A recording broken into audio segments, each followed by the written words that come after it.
Chapter 592. General Mo, you don't have to hide anymore. Stand out. Arriving in front of the captured ministers, Skylark had a smile on his face as he pointed at Emoda, who was squeezing into the crowd with his head lowered.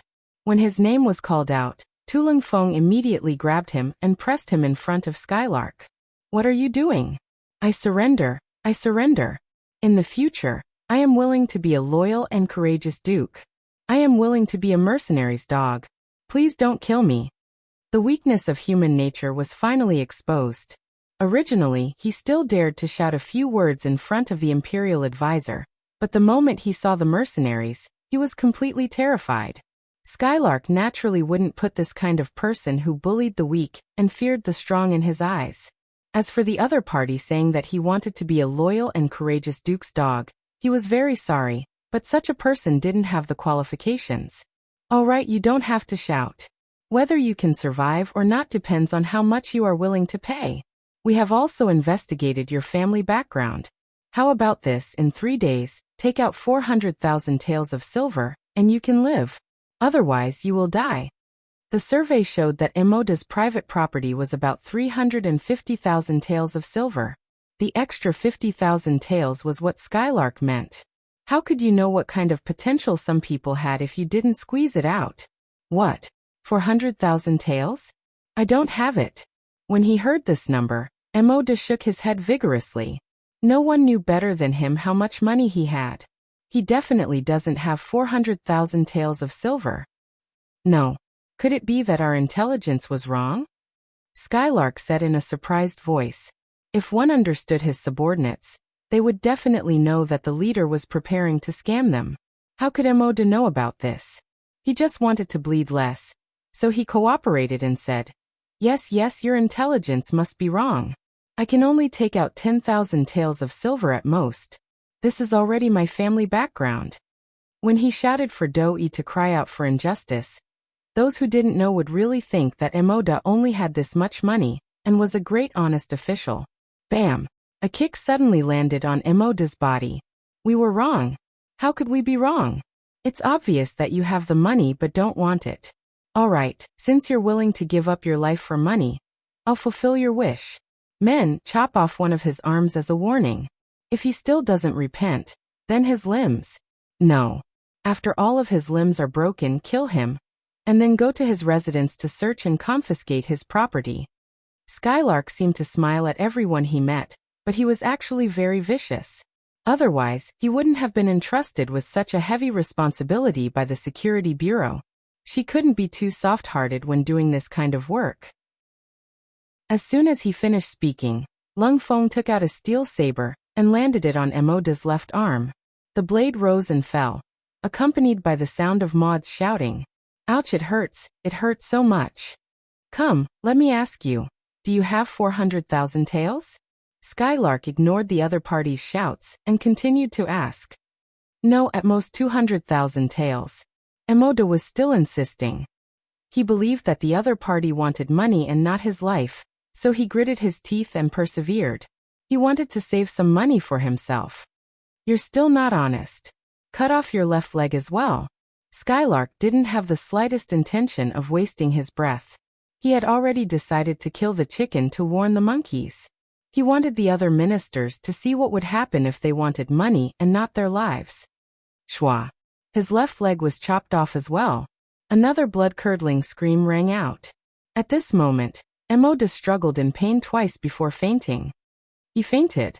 Yeah, maybe this is the best outcome. The other Lansong ministers squatted on the ground and watched this scene. They didn't forget to discuss it in private.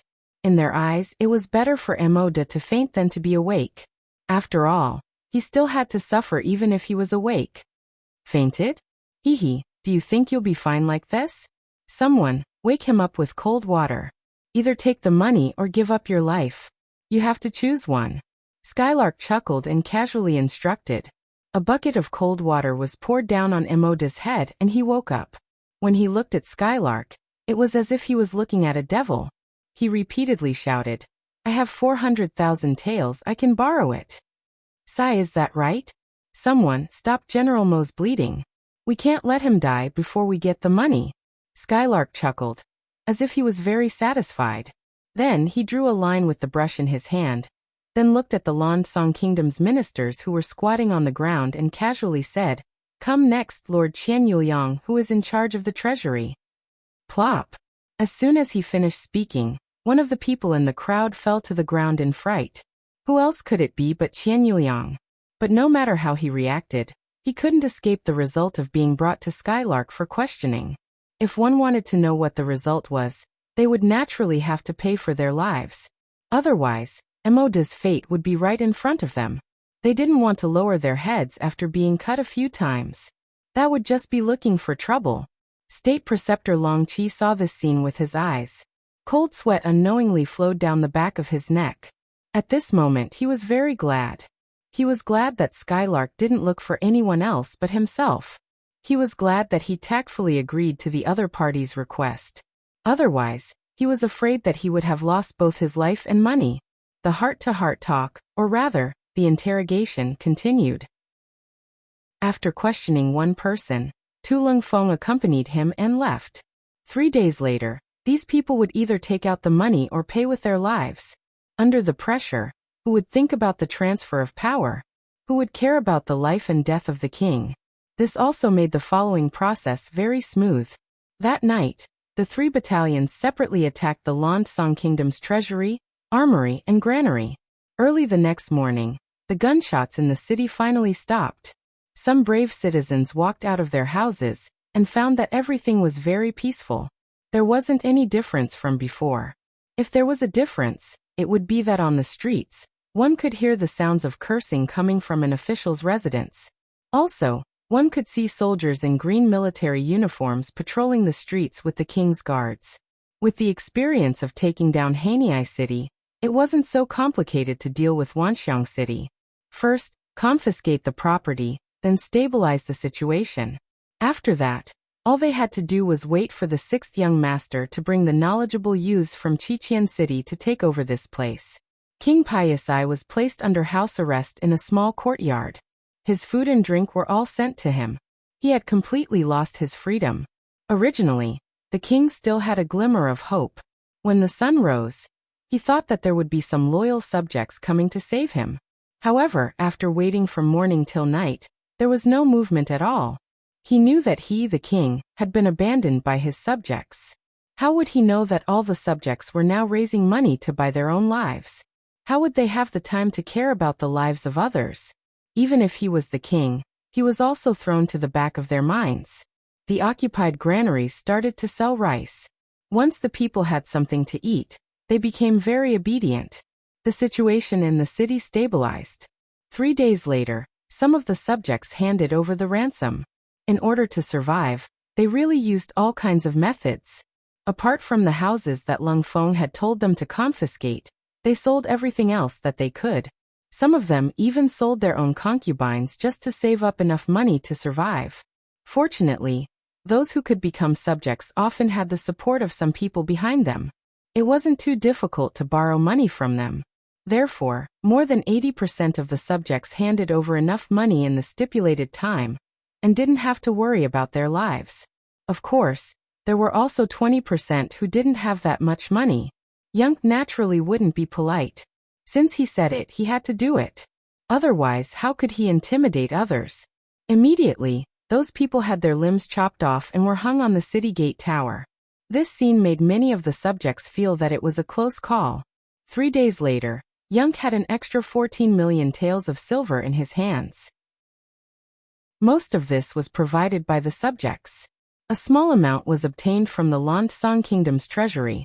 From this point, it could be seen that any country had some foundation. A small Wanxiang city could squeeze out 10 million taels of silver. What if it was the entire Lansong Kingdom? What if the target was the Great Ming Dynasty? Just like the end of the Great Ming Dynasty, there was no money in the treasury.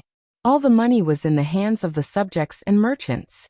This caused the country to have no money to raise an army. In the end, it was destroyed by slave Jian. Then, in order to save their lives, the subjects and merchants took out an unknown amount of gold and silver to give to slave Jian.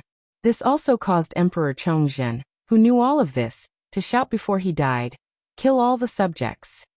Now that he thought about it, it did make some sense. On the fifth day, the main force of the mercenary army finally arrived at Wanxiang City. Accompanying them were 50,000 young men who had long been prepared. They would use their knowledge to infect everyone around them, so that they could become a member of the Yang family as soon as possible. In the Lansong Kingdom's palace, Yang Chendong summoned Captain Wu Sheng, Yunk and the others. After listening to their reports, he nodded his head in satisfaction and praised them. After Yunk reported that they obtained 14 million taels of silver, Yang Chendong laughed out loud. See, wealth comes so quickly in war. Hee, since that is the case, we still need 3 million taels of silver from Long Qi. Just give it to him. As for the remaining 1 million taels, take out 200,000 taels to reward the Laotian mercenaries in River Light, and 800,000 taels to reward the subjects who contributed greatly in this war. 10 million taels of silver will go into the treasury and be used to build the infrastructure of Lao province. Great! Yang Chendong had already thought of changing the Lansong Kingdom to Lao province. After Vietnam, the Yang family had another province, and it was not considered small. Everyone naturally agreed in unison. However, it was obvious that the second Captain Luo Pu and the third Captain Wu Sheng were a little distracted, as if they had something to say. Yang Chendong sat high up, so he naturally could see more clearly. He called out, Captain Luo, Captain Wu, do you have something to say? Chapter 593. Sixth Young Master, now that the Lansong Kingdom has been destroyed, who are we going to destroy next? The two commanders asked excitedly. It was obvious that they were addicted to the war. Ha, it depends on the situation. Oh right, is there any news about Fan Yuhai from the Security Bureau? Yang Chendong laughed. He liked the morale of his subordinates. However, food had to be taken one bite at a time. Otherwise, not only would they not be able to finish the second bite, they would also vomit the first bite. Yunk, who had been prepared for this question, replied respectfully. Sixth Young Master, there is information that after Fan Yuhai was defeated in Sangnu City, he took 5,000 elite cavalry to Siam. Siam was a title given by the Ming Dynasty. They called themselves the Ming Dynasty, which was the current Thailand. Oh haha. This Fan Yuhai knows what I want to do. Sigh, I can't bear to kill such a person. Yang Chendong couldn't help but smile. This person seemed to be afraid that he didn't have enough territory, and could always find a new enemy for the mercenaries to conquer. There was an excuse again. Yang Chendong was all smiles. Then arrange for someone to go to Siam, and ask them to hand over Fan Yuhai. Otherwise, they will have to bear the consequences. During this time, we have to divide the land among the rich and stabilize the situation in Lao province. We have to speed up the communication between Lao province and Vietnam, so that they can communicate with each other. The mercenaries shouldn't be idle either. Eliminate the opposing forces in Lao province as soon as possible. In short, before we attack other countries, we have to stabilize this place. If we don't achieve this goal, the 2nd and 3rd regiments won't participate in the next war. Please be at ease, 6th Young Master. We will definitely resolve the problem here in the shortest time possible. Luo Pu and Wu Sheng replied with an anxious look on their faces when they heard this. Following the 6th Young Master meant that they could fight wars, eat meat, and be promoted quickly. Right now, it was just that the requirements for Lung Feng's assessment were a little too high. Once they had enough soldiers, they would most likely have the qualifications to become division commanders. If they were really forced to stay here because of the security issues in Laos, wouldn't they miss out on a great opportunity? This was something they absolutely could not allow to happen. Crimson City. More than 4 million Han Chinese had settled down here, and the entire Ryukyu Island had been unified. The development of the entire island also began to speed up, especially Crimson City, which was the center of political, cultural, economic, and scientific development. It was a scene of prosperity. With Yang Chendong's approval, Chichian City had nearly doubled in size. In terms of size, it was almost half the size of Beiming's capital, but it was still barely enough to supply the merchants and trade routes of the entire country. As a result, many factories began to expand at a faster pace. Whether it was the factories or the workers, they were increasing exponentially. Luan Xiaoqian, as an outstanding political teacher, had a lot of work to do. With so many new people joining, whether it was ideological work or teaching them how to read and write, he was so busy that he felt like he did not have enough time. However, he did not complain at all. Instead, he worked tirelessly. In the words of his parents and sister, he was still young, so there was nothing wrong with working and learning more. Otherwise, when he was old, he would not have so much energy to learn. Even though he could only sleep about 6 hours a day because of how busy he was, Luan Xiaoqian did not slack off at all. This was because he knew how much attention the Luan family had attracted, and many people were jealous of them. His father, Luan Qi, was the factory manager of the power plant. His mother, Zhou Hua, was the director of the main garment factory. Just the workers in the few factories under her command added up to more than 100,000 people. One could imagine how much power she had. However, they could not compare to his sister, Luan Xiaoyu. At that time, she was the head of Crimson City's propaganda department. Whenever she had free time, she would go to the palace that everyone in Crimson City admired to accompany the sixth young master's 3 wives. Sometimes, she would even spend the night there. There was news that when Luan Xiaoyu turned 18, she would become the new wife of the sixth young master. The wife of the sixth young master, how noble was that? Just based on this, the Luan family did not need to do anything and could still eat and drink well. It was also because of Luan Xiaoyu's existence that even City Lord Yu Qian and the 2 military commanders, Leng Song and Gao Xiong, would be very polite when they met the Luan family. Because of this, although some people were envious, they did not dare to do anything jealous. Under this kind of pressure, Luan Xiaoqian's efforts seemed so ordinary. It seemed that everyone thought that this person could have his current position. Not long ago, Yang Chendong personally promoted him from a battalion-level instructor to a deputy regiment-level political commissar. That was not the result of his own efforts, but because of his sister, Luan Xiaoyu. However, this could not dispel his passion for work and private efforts. Under the strong pressure, Luan Xiaoqian just went to the unit in the morning. He was about to bring people to do political work for the new citizens, when someone came to his office. As soon as this person entered the political department building, the whole atmosphere changed. Many people who were originally in a rush walked a little slower. Then their constant greetings resounded in the corridor. Fifth brother, fifth brother.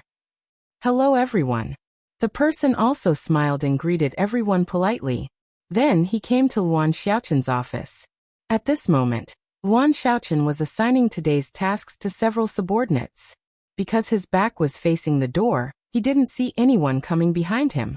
He was still arranging some things by himself. It wasn't until he noticed that his subordinates were looking behind him that he realized something was wrong. He turned around to look. When he turned around, he saw Yang Wu standing in the corridor. He immediately smiled and said, "Fifth brother is here." Fifth brother was Yang Wu. He was one of Yang Chendong's most trusted servants. He was also his trusted aide in Qiqian City. Normally he was in charge of the safety of the 3 madams. However, he secretly had the authority to investigate all the officials and military officers. After all, Yang Chendong was not in Qiqian City most of the time. This was his headquarters, and he could not afford to lose it. Yang Wu's status was somewhat aloof, so much so that if he found out there was a problem, he had the authority to act first and report later. In terms of the effectiveness of dealing with officials, even Yu Qian, Leng Song, and Gao Xiong couldn't compare. In principle, he could even investigate the 3 of them. Of course, the 3 of them also had the authority to monitor Yang Wu. This was mutual supervision. With his aloof status, Yang Wu became the most popular person in Qiqian City. No matter where he appeared, he would naturally cause a storm. Many times, following his appearance, who knew how many corrupt officials would fall off their horses? Of course, they came to see Luan Xiaoqian today not to investigate him. This was something that everyone had reached a consensus on. What a joke. His sister was the future wife of the 6th young master. That meant that she would be Yang Wu's future mistress. No matter how bold he was, he would not dare to touch the mistress's brother without asking for permission. "Xiaoqian, don't be busy. The young master has given an order," Yang Wu said with a smile on his face. He had a good impression of Luan Xiaoqian. He clearly had the qualifications to be a silk pants, but he did things with propriety. He would not do things that should not be done by him. If everyone was like this, his job would be much easier. The young master has given an order. Since it was the young master that Yang Wu spoke of, only Yang Chendong could take on the responsibility. Knowing this, Luan Xiaoqian became a lot more serious. He stood at attention, puffed out his chest and raised his head, waiting for the order to be given. Yang Wu also became a lot more serious. He opened his mouth and said, "The young master has given an order. From today onwards, Luan Xiaoqian will be the governor of Lao province. Immediately hand over the work in your hands. 3 days later, you will take the ship to take up the post. 1452 AD, 3rd month, 20th day." After saying this with a serious face, Yang Wu's smile returned to his face. "Congratulations, Xiaoqian." Luan Xiaoqian was still in shock and had not recovered. How did he become the governor of a province? And what did Lao province mean? Why hadn't he heard of it before? Seeing that Luan Xiaoqian was still in shock, Yang Wu seemed to know what he was thinking. He smiled and explained, "Lao province is the Lansong kingdom. The young master had just led his troops to conquer it. In the future, it will be one of our provinces, just like Yunnan province. There are a lot of things waiting to be done. There will be room for you, Xiaoqian, to perform he. The news of the Lansong kingdom's destruction had not been officially announced. Many people did not know. Now that it was announced by Yang Wu, naturally no one would doubt it. However, it still caused a huge uproar. It had been less than 2 months since the 6th young master left Qiqian City, and he actually destroyed another country. Their 6th young master was really powerful. The voices of other people were still ringing in his ears. Luan Xiaoqian was already shocked by this appointment. Although it could be said that the political department had become a behemoth like the military, especially the political assessment of officers and soldiers, this department's power had become more and more powerful. However, there were also a lot of talents here. It was too difficult to stand out here, and it was even more difficult to achieve results. However, if he could go to Laos to be the governor, it would be completely different. One must know that Laos was an independent place, and it was a newly conquered place. Although everything had to be started from scratch, this was the value of it. It was like a blank piece of paper, and it was easier to create beautiful scenery. It was not an exaggeration to say that once there was such an opportunity, most people would fight to the death. There was a saying that one would rather be the head of a chicken than the tail of a phoenix. Unfortunately, he only had a lot of ambition, and there was no room for him to display his talent. After all, there was only Yunnan province before. That place had already been occupied, and people had lost hope. Now that Laos had just been conquered, the 6th young master's order was given. The intention of training was very obvious. How could Luan Xiaoqian, who was originally smart, not understand the reason behind it? Chapter 594. Congrats, congrats. While his mind was still filled with shock and excitement from this new information, he heard a familiar voice. Mo Qingyu and Ji Fei had appeared in front of him at some point. These two were members of the political department. Mo Qingyu was also the political commissar of the 1st Division of Lungfeng, while Ji Fei was the political commissar of the 1st Division of the Navy. Both of them were people of high status and power. They were in the same office today. When they heard that Yang Wu was here, they came out of courtesy and heard the order. They immediately understood that the 6th young master was here to help his brother-in-law. The two of them immediately came out to congratulate him. Committee member Mo, committee member Ji. Looking at the two, Luan Xiaoqian habitually saluted them. Good, good. After all, Xiaoqian is still a member of the political department. Now that you have made a name for yourself, you are the glory of our department. Tonight, committee member Ji and I will hold a farewell banquet for you. You must come. Mo Qingyu laughed and used this opportunity to improve his relationship with Luan Xiaoqian.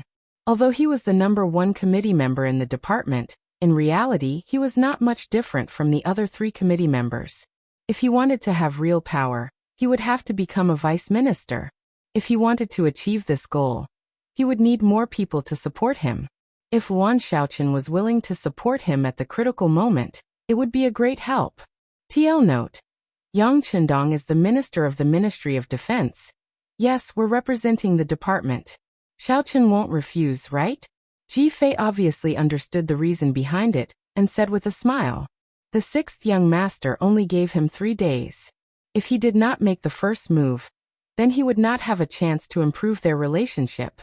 Facing the enthusiasm of the two superiors, Yuan Xiaochen could not refuse. He could only look at Yang Wu, who had come to deliver the order. When Yang Wu came, he was not only following the young master's order, he was also following the orders of the 3 matriarchs. Naturally, he had to take care of Yuan Xiaochen. He nodded and said, since it is the department's good intentions, Xiaochen should not refuse. Oh right, tomorrow night, the 3 matriarchs and department head Luan will be holding a farewell banquet for Little Li. Don't miss the appointment. Naturally, Yang Wu was expressing his attitude. Tomorrow's meeting had already been decided, so other people should not have any ideas. This was also for Luan Xiaochen's sake. As for why he allowed Luan Xiaochen to get closer to Mo Chengyu and Ji Guang, it was to get more support from them. This time, Luan Xiaochen was not going to Laos alone. He was going with 50,000 educated youths from Kikian City. How good these people were, and whether they could bring some elites with them were under the jurisdiction of the political department. It was the best of both worlds to decide on the personnel by building a good relationship with them. Okay, I'll listen to fifth brother. Luan Xiaochen smiled. Obviously, he already understood the other party's intention. If Luan Xiaochen didn't have the strength, why would Yang Chendong vigorously promote him? One had to know that Luan Xiaochen had just celebrated his 18th birthday. At such a young age, he was already the head of a province, a high-ranking official of a region. This was probably very rare in history. This news was also immediately sent to department head Luan Xiaoyu's ears.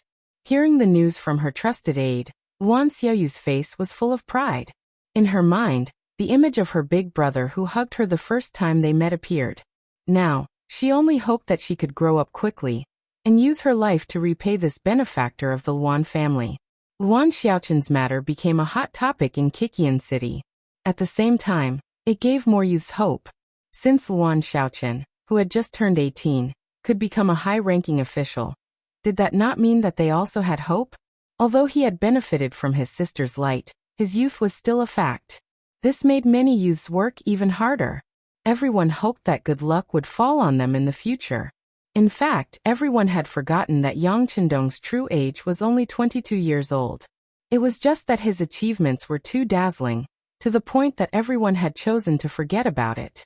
Luan Xiaochen did not disappoint, using the banquet that night to recruit many elites. This would be a huge help to him in the future. With Yang Wu's appearance, the others did not have the chance to disturb Luan Xiaochen.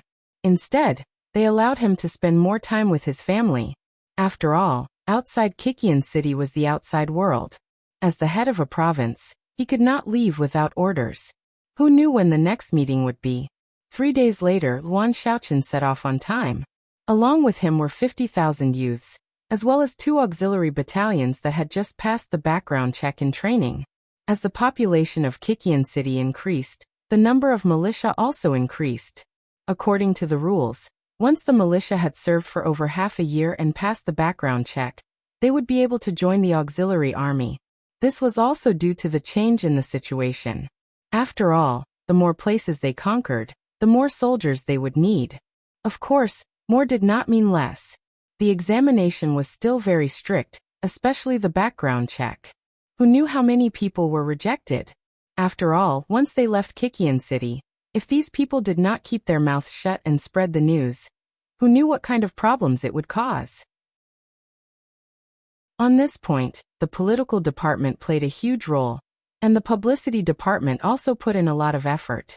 In their programs, they had already treated Yang Chendong as a god. This was how the title of God Young Master came about. It was also because the background check was very strict that no one knew about the situation in Kikian City. Even the great Ming Dynasty did not know who the real leader of the mercenaries was. Thinking about it, so many people had left Kikian City in the past year, but there was no news at all. It had to be said that this was a miracle. In Lao Province, Luan Xiaochen arrived on time. As soon as he entered, he was taken away by the first security team to see Yang Chendong. Afterwards, the sixth young master gave many constructive suggestions on how to manage this place. After the siege of Hanoi City in Vietnamese province, Yang Chendong did not want such a thing to happen again. As such, his requirements for Luan Shaoqian were that the foundation had to be firm, the people's livelihood had to be improved, the military had to be strong, and the economy had to be prosperous. The foundation had to be firm. There were two main aspects. The first was the hearts of the people. They could not let the people have any negative feelings towards them. The second was the infrastructure. Whether it was building houses or repairing cement roads, they had to be stable and fast. On this point, Kikian City would provide support in terms of manpower, resources, and money. The people's livelihood had to be improved. There were also two aspects. The first was to build trenches and distribute farmland. As long as the people had farmland and a place to live, they would become obedient and cooperate. Of course, those landlords and rich gentry who did not cooperate would be captured and sent to Kikian City for reform. That place was surrounded by the sea, and it was a good place to turn over a new leaf. The second was the taxes of the people. If the taxes were high, the income of the people would decrease, and it would affect their lives. How to increase the income of the people while increasing their income at the same time. For example, they could be hired to repair roads and houses. With work, the people would have money, and their hearts would be stable. The military had to be strong. This referred to the militia system in Kikian City. It was not that everyone was a soldier, but at the very least, the young men had to serve in the militia. With military skills, once something happened, they would not have to worry about mobilizing soldiers. In order to make everyone more motivated, they could reduce the militia's taxes.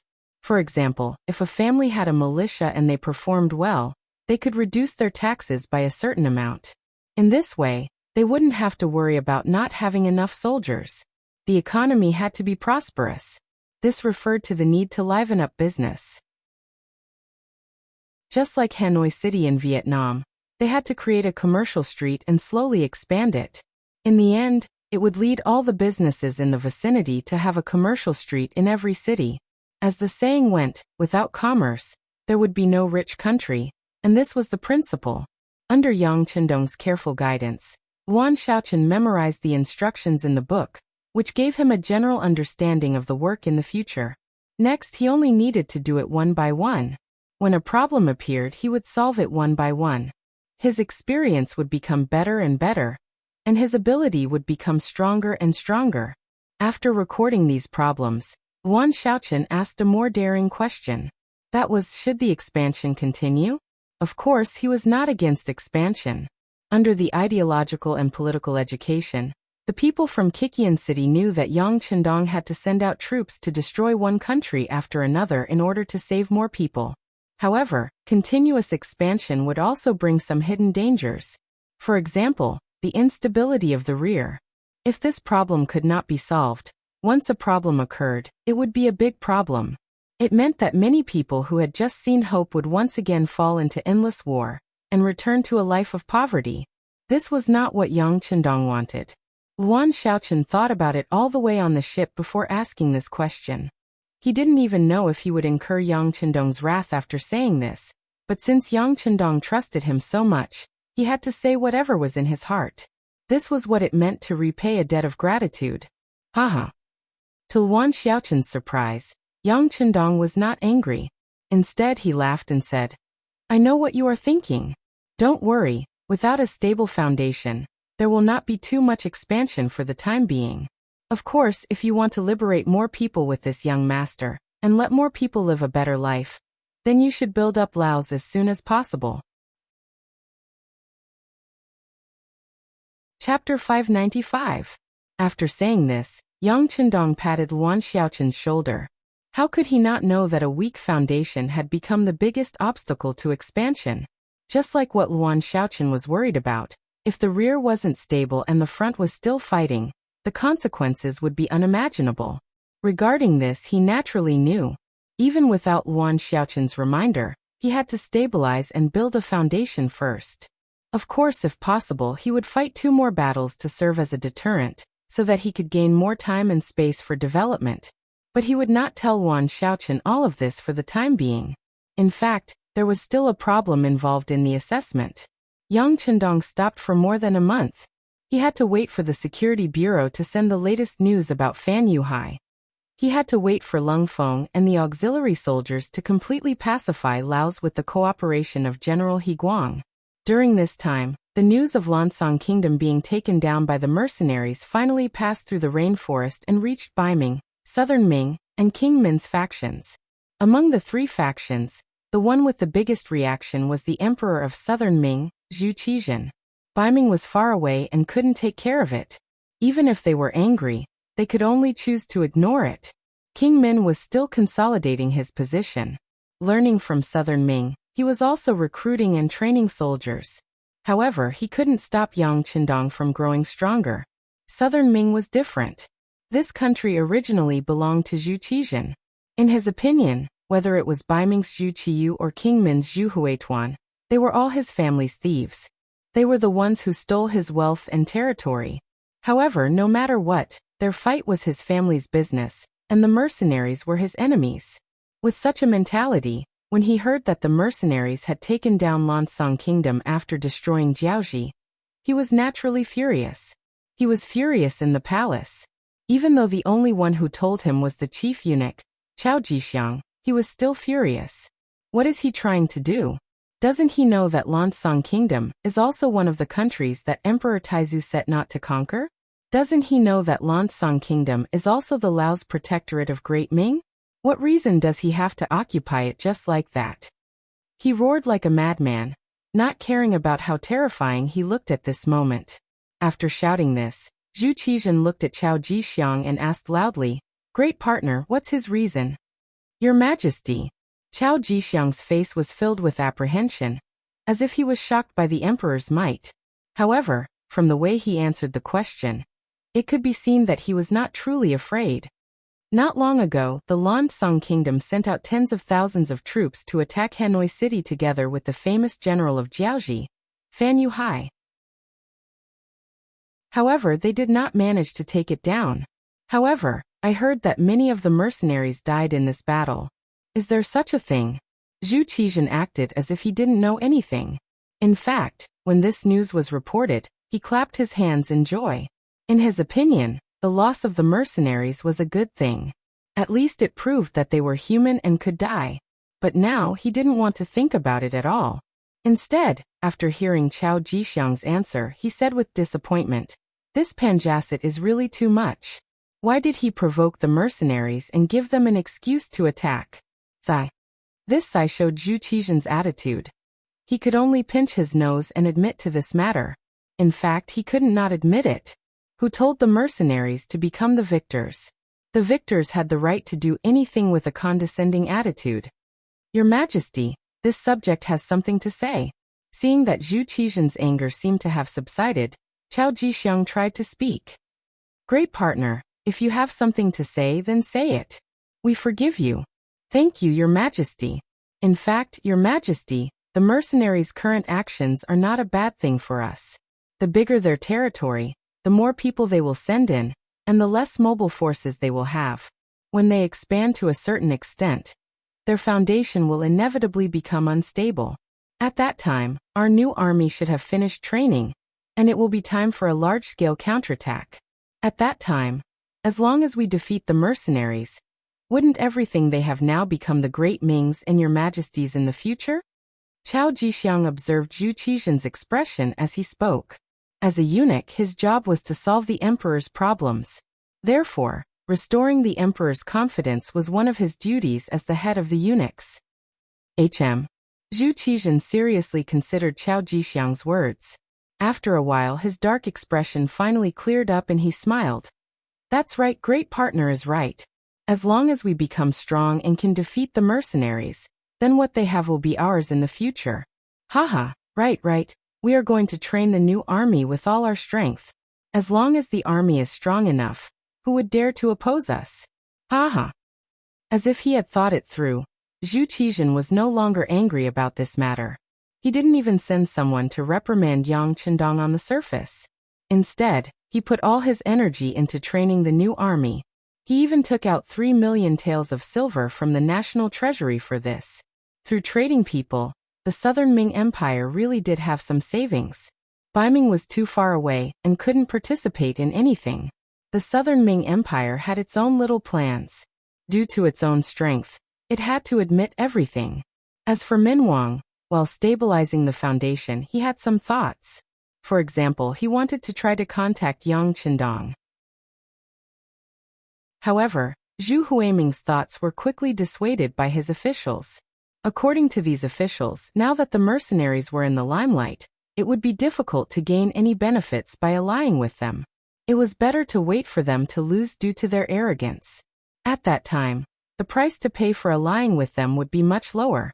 Following the advice of his officials, Zhu Huiming focused on stabilizing the territory and didn't send anyone to contact the mercenaries. The few major powers in the north didn't make any movements. All of this was within Yang Qindong's expectations. However, the few countries around Laos didn't make any movements at all. This made him somewhat puzzled.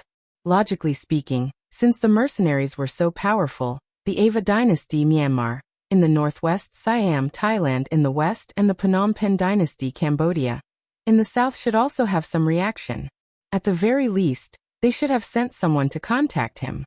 They should have either acknowledged the mercenaries' sovereignty over the Lansang kingdom, or directly established diplomatic relations. However, why was there no movement at all? It was just like if you had taken over a county, the nearby counties should not be indifferent. Therefore, this was very abnormal. It wasn't until the Security Bureau sent news that Fan Yuhai was having a secret meeting with the generals of the 3 countries in Siam that Yang Qindong figured out the reason. Haha, Fan Yuhai, not bad, not bad. He said not bad twice in a row, showing that he was really in a good mood at this moment. Tiger's Man and Beta Persei heard this and both of them were puzzled. Who was Fan Yuhai? He was a remnant of Jiaoji. If it wasn't for this person, there wouldn't have been the previous siege of Hanoi City. In that battle, Lung Feng and the auxiliary soldiers lost their brothers. Such a person was definitely an enemy. He was the kind of person who must be killed when they meet. However, why did the young master say that he was not bad? Yang Qindong's idea was actually very simple.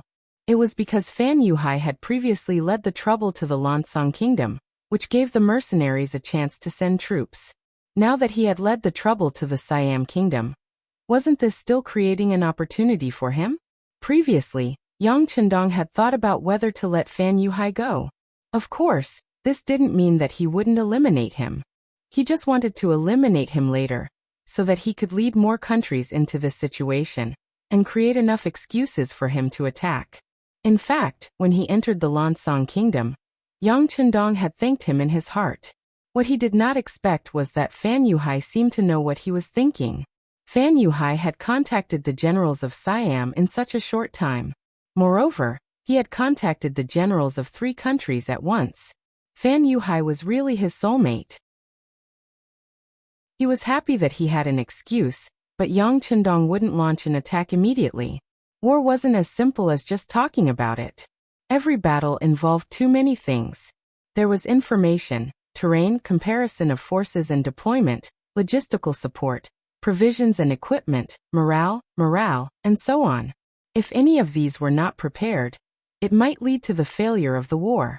Especially now that the army was still suppressing the foreign forces in Laos province. Without enough troops, Yang Qindong wouldn't make any decisions lightly. Order the Security Bureau to not be afraid of spending money. Find a way to understand more about the other party. After saying this to Tiger's Mane, Yang Qindong put the matter aside. Even if there was a war, he would have to wait for Luo Pe and Wu Sheng to be free. For now, he just had to wait and see. For now, it was better to help his future brother-in-law manage the situation in Laos province. The hearts of the people were the foundation of a country. In order to stabilize and gather the hearts of the people as soon as possible, Yang Qindong planned to bring the model of Yang Bao to Laos province. Previously, Yang Bao had been wandering around Beiming's capital and nearby areas. Because of the traffic and the situation, Yang Qindong's publication was very early, but its development was very slow. This was especially so after Yang Qindong left Beiming and went to the south. Yang Chendong even stopped publishing for a time. Who knew if someone would secretly make a move against them when he was no longer around? Lao province was different. This was Yang Chendong's territory, and he had the final say. If Yang Chendong wanted to publish Yang Chendong's newspaper here, he would not face any restrictions. Instead, he would have the full support of the local government. If he wanted to gather the hearts of the people, he had to let them know who he was and what he wanted to do. What did he do for them? Chapter 596. How could he achieve this result? Public opinion and propaganda were obviously very important. Yang Bao became the medium to communicate the close relationship between the government and the people. With Yang Chendong's approval, every large city in Laos that was occupied had a large tea house that was being renovated. It was named the World Knowledge Tea House. Once the tea house was completed, it would be open to the public. It would also become the place where Yang Bao sold and published. Considering that many people did not read books and could not read at all, this tea house also had the function of reading newspapers. In other words, as long as you entered this tea house, as long as it was business hours, there would be people reading the latest Yang Bao content for free. This ensured that everyone would know what was happening outside, what new policies were coming up, and what benefits the people could get. Not only that, but world knowledge was also free. In other words, drinking tea was free. This greatly lowered the threshold to enter this place. Of course, other than tea, other snacks, wine, and dishes would require money. After all, the tea house had to continue operating. In this way, unless the people who came were poor, as long as they had a bit of status, they would feel embarrassed to only drink tea and not order anything else. On average, there would not be a problem to break even with world knowledge. Because of the popularity, it would not be a problem to earn money at all. Speaking of which, even if it did not make money, Yang Chendong planned to subsidize and support it financially. After all, this was originally a propaganda tool. Those who were illiterate could listen to it for free and understand the world's affairs. Those who were literate could directly buy the latest issue of Yang Bao and take it home to slowly read it. Not only that, if something interesting happened around you, such as some family affairs, strange or funny things, it would be counted. If you were treated unfairly by the government, you could also tell such a story to the staff of World Knowledge. Once it was accepted and included in the Yang Bao, not only would the matter be valued by more people, there would be a high chance that it would be solved, and you would also receive a certain amount of information fees. This was also a good way to make money. What Yang Chendong did not expect was that the emergence of this policy actually gave birth to the journalist industry. There were actually some unaccomplished scholars who began to wander the streets and alleys in search of all kinds of things that happened among the common people. They then wrote stories and submitted them to Yang Bao to earn royalties. Needless to say, some people really became rich because of this. The emergence of Yang Bao became a bridge between the government and the people. Once the matter of the people was reported to Yang Bao, the government must pay attention to it. It should be known that this Yang Bao was not only read by Governor Luan Shaochen, but also the sixth young master would pay attention to it from time to time. If the matter was not properly solved, it would not be his ability problem. In the next official examination, they would be eliminated. The appearance of Yang Bao had greatly affected the efficiency of the government, so they didn't dare to play any tricks. Many people also benefited from this. Yang Bao was affectionately called the people's own newspaper. Because of this, the World Knowledge Tea House was full every day. Other than some high-ranking officials and nobles who liked to appear here and know the contents of Yang Bao immediately, many people who had a little spare money were also willing to spend money here. These people seemed to be afraid that the World Knowledge Tea House would not be able to continue operating because of free tea. In this case, if they had any grievances or hatred, they would not have a direct channel to the higher-ups. Therefore, Sher and the others would come to support them. Once an industry was recognized by the people and received the support of the people, not only would it have a greater influence, but the speed of making money would also begin to accelerate. In less than a month, the World Knowledge Tea House turned its losses into profits. This was greatly beyond Yang Chendong's expectations. It was just that he had no intention of earning any money from this aspect. In line with the idea of taking from the people and using for the people, he ordered to increase the return of the author's fee and information fee. As a result, more and more people either raised the information or directly submitted a draft. Some people, when they really couldn't find any problems with the government, wrote a story about how his neighbor quarreled with each other last night and didn't sleep well. From this point of view, it was clear how influential Yang Bao was. And it was such a newspaper that allowed the people to be able to protect their rights. It allowed them to write about the government's policies and various stories that seemed to have happened to them. It greatly reduced the distance between them and the government, and strengthened their recognition and identity of the Lao government.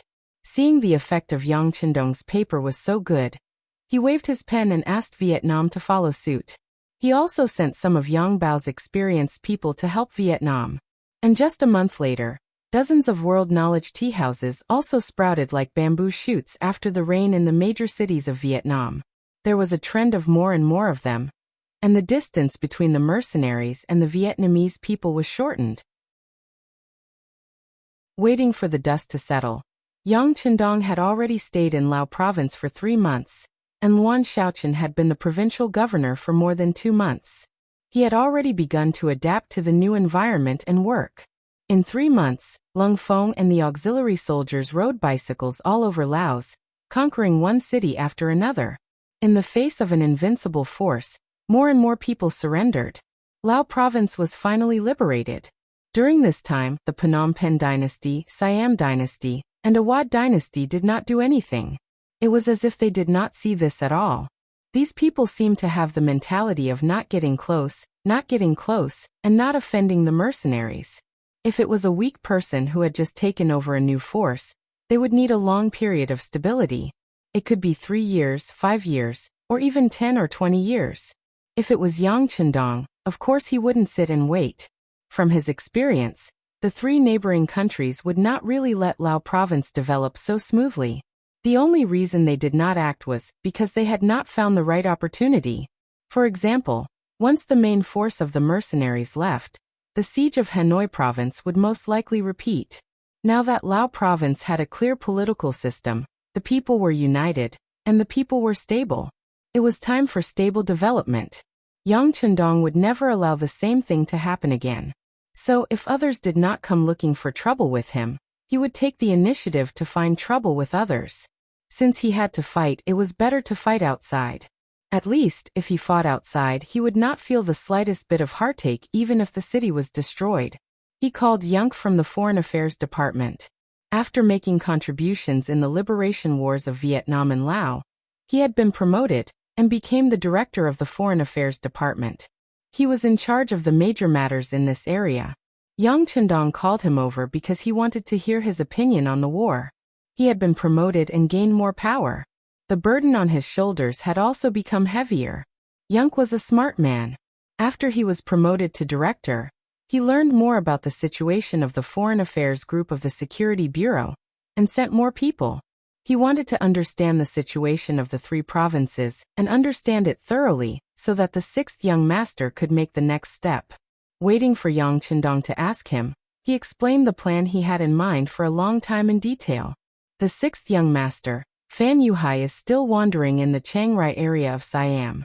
To outsiders, it seems that they have no contact with the higher-ups of Siam. However, our people have already investigated and found that their relationship is not as strange as it seems.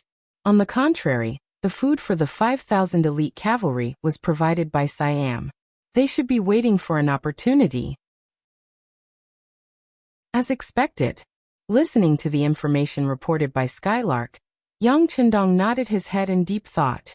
Since Siam was secretly supporting Fan Yuhai, it meant that they did not want to be on good terms with him. The reason why they did not act now was that the time was not right. Go on, Director Yang. When do you think they will attack us? What should we do? Yang Qindong wanted to test Yang.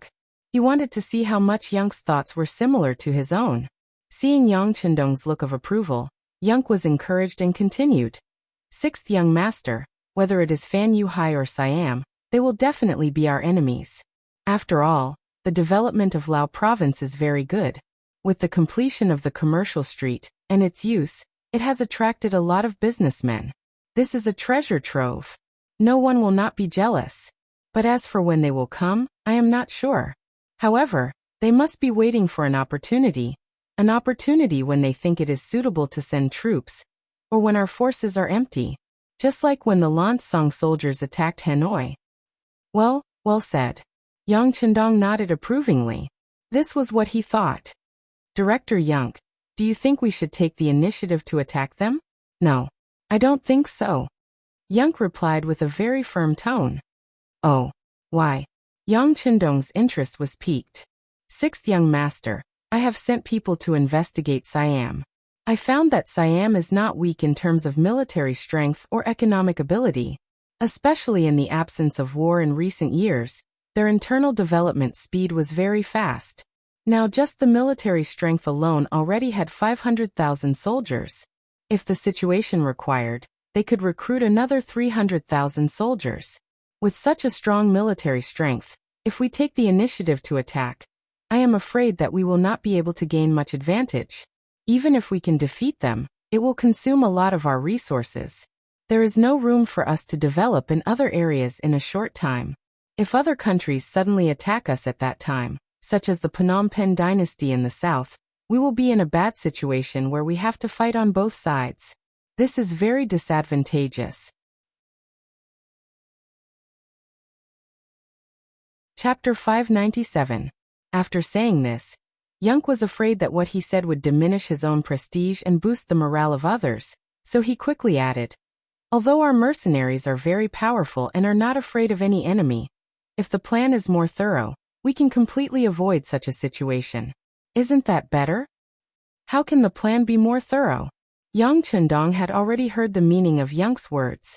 Presumably, this person with a talent for intelligence must have a very good idea. First, enter the Phnom Penh Dynasty and solve the problem in the south. We don't have to completely occupy them. In fact, we don't have enough manpower now, but as long as we are afraid of them, it will be fine. So when Siam dares to make a move, we have nothing to worry about. Of course, if it is done well, this is also a show of strength to scare the tiger, and it can buy some time for development. As if he had made a big decision, Yang said this in one breath, and then stared at Yang Chendong intently, waiting for the sixth young master's answer. Attacking the Phnom Penh Dynasty first was the final decision made by Yang after understanding and investigating everything in the past 3 months. If it was rejected by the sixth young master, it meant that all the previous efforts would be in vain. The plan would have to be pushed back, which not only took time, but also made him lose face in the eyes of the sixth young master. This was definitely not what he wanted to see. Yang Chendong listened carefully to Yang's plan, but did not immediately express his opinion. Instead, he got up and walked to the sand table not far away. When Yang also walked to his side, he asked casually, if we want to attack the Phnom Penh kingdom, we always need a reasonable reason. Sixth young master, your subordinate has already prepared a reason. As long as you give the order, we can brazenly kill our way over. Hearing Yang Chendong's request for a reason, Yang's heart pounded rapidly. He knew that this was the sixth young master's approval of his plan, and had begun to consider how to implement it. What kind of reason? Yang Chendong hadn't thought that Skylark would have thought of this, and he couldn't help but look at her in a new light. Sixth young master, I have already made arrangements. First, I spent a lot of money to buy 50 sets of enemy military uniforms from the right Prime Minister Dun of the Golden Border Dynasty. Then, they would send out intelligence agents to disguise themselves as them and attack the Salangan family's caravan. By the way, the Sarangans are a famous business family in Laos. They are very rich and have always had business dealings with the Phnom Penh Dynasty. Listening to Skylark's plan step by step, Yang Chendong's mind was filled with 2 words: shift the blame onto others. That's right, Skylark's plan was to blame the Golden Rim Dynasty for the ambush of the Salangans. In this way, the mercenaries would have enough manpower to send out troops. After all, since the Salangans paid the taxes to the mercenaries on time, the mercenaries should protect their safety and business interests. It had to be said that this plan was pretty good. It was a commonly used excuse to invade. However, looking at Skylark's arrangement, he seemed to be more prepared and detailed. Well, this is a good plan, but it's not enough. The Golden Rim Dynasty has never been in our eyes, but the strength of Siam should not be underestimated. The young master thinks we should do this. Yang Chendong said, making up for some flaws in the plan. Skylark listened with stars in his eyes. He had a feeling that the sixth young master must have wanted to do this for a long time. The reason why he said it was because he wanted to test himself and listen to other people's opinions. In any case, this time his answer should be very satisfactory to the sixth young master, and his impression of him would be better. Yang Chendong's impression of Skylark was indeed good. This person was good at intelligence and dared to be a lone hero. Now his ability to trick people was also very good. Anyone who had such an opponent would have a headache. Of course, it was a blessing to have such a subordinate. There were many things that he did not need to think too much about, and Skylark would do everything for him. Such a subordinate was worrisome and reassuring. With Skylark's ability, would he betray his master one day? Haha, he believed that as Skylark understood the strength and power of the mercenaries, such thoughts would become smaller and smaller until they did not exist at all. Yang Chendong could promote a person, and he could also destroy a person. However, no matter how much he thought about it, Skylark wouldn't do such a thing. He was a smart person, and smart people would know how to do it. They would be able to obtain more benefits while protecting themselves. No one knew what Yang Chendong and Skylark talked about. In short, Skylark left with a face full of excitement. After some time, Tiger's man was called into the study room and received an order. That was to secretly transfer the 6 battalions and 1 regiment of the newly formed auxiliary troops over to Laos. He had great use for them. Currently, there were 2 main regiments and 22 auxiliary battalions of the Cold Vanguard Army in Lao Province. Overall, there were about 12,000 soldiers. Even with the 30,000 Laotian troops led by He Guang, it did not reach 50,000. In the eyes of outsiders, it was clearly not enough to start a war against the 3 neighboring countries with just this amount of military power. Although it was said that quality was the most important thing in an army, if there were too few men, they would not even be able to defend the city. How could that be possible? In order to make preparations, Yang Chendong could only go to Chichen City to transfer more troops. With another Cold Vanguard regiment and 6 other battalions, although there were only 4,000 men, it was still not enough. However, it was more than enough to deal with the current situation. At least the plan could be carried out. Our forces are still too little. Yang Chendong sighed and shook his head, suppressing the thought. With his current strength and the number of people under his control, it was not too difficult to build an army of a few 100,000 men. However, how could an army like that fight? He wanted to build elite troops. This way, not only could he equip them with the best equipment, he could also save a lot of money. Although he didn't lack money now, there were too many things he wanted to do. For example, he was preparing to build cement roads in all directions on all the land he occupied. Just this project alone would cost a lot of money. After Skylark received Yang Chendong's permission, he began to plan. Only 10 days later, he received news that the caravan of the Sorangan family was returning from Golden Rim City, the capital of the Golden Rim Dynasty. Tell them to get ready. The plan will be carried out at Shangding. Skylark said confidently. Shangding. It was one of the cities in the Golden Rim Dynasty.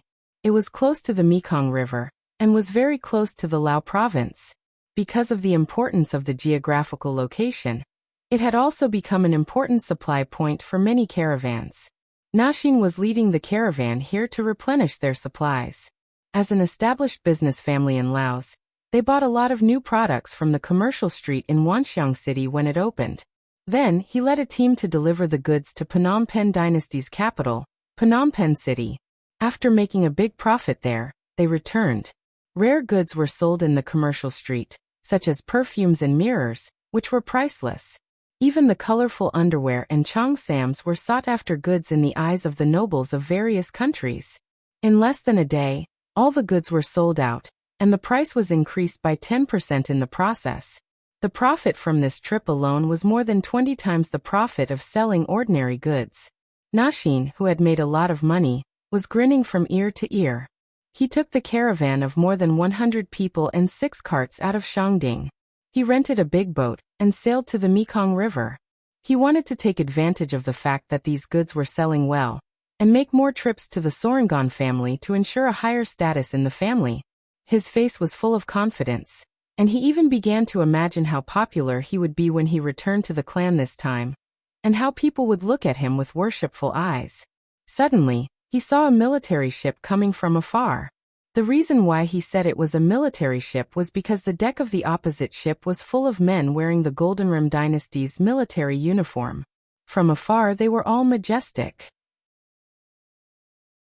Their armor shone in the reflection of the sun. The sabers in their hands glowed with cold light, carrying a murderous aura. A military ship? When he saw the ship, Na Xian still had a question mark in his heart. He didn't know how many times he had been to the Mekong River, but this was the first time he saw a military ship. The doubt in his heart just flashed through his mind. After all, the most important thing was to deal with the problem at hand. He hurriedly made a gesture to a guard behind him. The guard turned back to the cabin and came back with a money bag with 100 taels of silver in his hand. Nashin took the money bag and put it in his arms. He felt that it was heavy, and at the same time he felt more confident. When he saw the military ship approaching his ship, he didn't feel so nervous. Come out and be checked. After a wide plank was placed on the ship, the soldiers on the opposite side came over and approached Nashin. Haha, thank you for your hard work. But I wonder why you are here? With a fawning expression, he immediately went up to greet them. What? Do we have to greet you if we want to appear anywhere? The leader of the soldiers looked unhappy. No, I'm just curious. I've never seen you on this route before. Of course, you can appear anywhere you want. By the way, we have a very good relationship with General Dagon. Every time we go to Golden Rim City, we will visit him in his mansion. While smiling, he talked about his background. Chapter 598. Those who were able to trade between the two countries had to have a powerful background. The Solangan family had found a backer in the Golden Border Dynasty, General Dain. This person was also the #1 general of the Golden Border Dynasty. So you are General Dan's men. The leader nodded thoughtfully, then approached Na Xian and said, To tell you the truth, Lao province has been occupied by mercenaries. His Majesty is worried that they will suddenly make a move, so he sent us to check the river to see if there are any suspicious people. The leader's attitude had changed greatly, which was within Na Xian's expectations. In the past, it was not like he had never been inspected by a military officer on land, but usually, as long as he reported his name and gave some money, he would be sent away. This time, he did not think too much. Instead, he took out 100 taels of silver from his pocket and handed it to the leader as he said with a smile, We are all honest businessmen. We never participate in politics, so don't worry. He reached out and took the 100 taels of silver. After casually weighing it, the leader nodded with satisfaction. Okay, you don't look like bad guys. How about this? Gather everyone and let us put on a show. It will be easier to explain when we go back. Okay. After receiving the silver, the other party's attitude became much more polite. He accepted the letter and smiled. Then he turned around and called out to his men, Come everyone, come out. This is just a routine inspection. Let's go for a walk. Under Na Xian's orders, the caravan's servants walked out of the cabins one by one and gathered on the spacious deck. More than 100 people were forced to line up in a few rows before standing properly. It wasn't just them. Even the boatmen were summoned to undergo inspection. Sir, look. Everyone is here. They are all honest people. He smiled mischievously and waited for this sir to finish his inspection before continuing his journey back to the country. Everyone is here? Not a single one? The leader asked in disbelief. Of course not. Na Xian had no intention of going against the leader. Of course, he did not have any intention of hiding anyone. Then let's search again. The soldier still didn't seem to believe it and ordered his soldiers. Before long, the soldiers began to walk around the ship. After some time, they came out one by one. Then they nodded and said, There's no one left. See? What did I say? Is there really no one? How could we have the guts to lie to the military master? Now that everyone has come out and the inspection is over, can we let them pass? He also thought that these soldiers were too serious. Thinking that he had a military background and had given the other party benefits, everything should be over by now. A cold smile appeared on the corner of the soldier's mouth. This smile fell into the eyes of Naexion. He didn't know why, but he suddenly had a bad feeling. Under this feeling, his body involuntarily took 2 steps back. The soldier didn't seem to notice his actions. Instead, he walked towards the people on the deck. As he walked, he said, "Look at all of you. Each and every one of you has shifty eyes. Why do you all look like bad people?" Well, it seems that General Hun-sun is right. Those who seek refuge with General Da-in are not good people. So you can all go to hell. Kill. Everyone was still digesting the soldier's words. Suddenly, there was a flash of sword light. 50 soldiers simultaneously slashed at the hundreds of people who were surrounded. Not to mention that they weren't prepared. Even if they were, how could they be opponents when they were unarmed? Ah! Ouch, it hurts. Ouch, ouch, ouch. They're killing people. Run. Suddenly, all kinds of shouts came from below the deck. The pungent smell of blood also entered everyone's nostrils. Naexion, who had already felt that something was wrong, saw the scene in front of him. How could he not know what was going on? At that moment, he turned pale with fright. He desperately turned around and ran to the side of the ship behind him. Don't let him escape. Otherwise, General Hun-sun will definitely take our lives. As if he just noticed Naexion, the leader of the soldiers shouted and chased after him with his sword. Naexion had already taken a few steps back, so he was very close to the side of the ship. Now he was desperately running away, so his speed was even faster. Almost as soon as the voice fell, he jumped into the river. After a splash, he disappeared into the river. Oh, why did one of them run away? Shoot the arrows. The leader of the soldiers was furious. But after the order was issued, the soldiers around him didn't intend to shoot the arrows. Instead, they continued to kill the people on the ship. In just a moment, more than 100 people became corpses. No one was left alive. Oh, take away the valuable things on the ship, and then cut the ship. Brothers, get ready to withdraw. The leader of the soldiers laughed. The mission was successfully completed. It was time to leave and report to Master Yunk. Yes, they were the spies of the Security Bureau, who entered the Golden Border Dynasty one step earlier.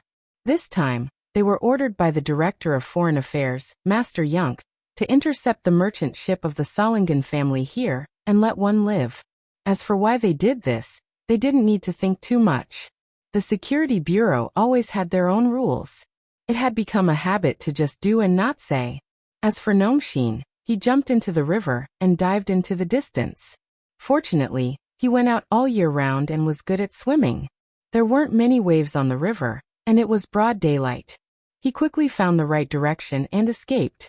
After getting ashore, he identified the direction and rushed all the way, ignoring hunger and thirst. Finally, he entered Laos after 4 days. Then he found a branch of the Solingen Company.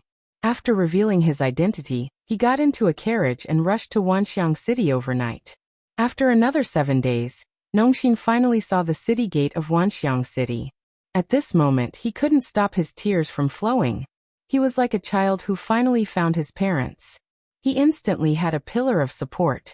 In the ancestral courtyard of the Solingen family, the people with some status, and those who could take charge of the family were all gathered. In the main seat, there was a young man full of vitality and exuding endless energy. He was the new patriarch of the family, Nongxin Si. Nongxin Si had been smart since he was young, especially when it came to business and dealing with people. He had shown great talent since he was very young. Every business that he handled brought great benefits to the family, and he became a role model for the younger generation.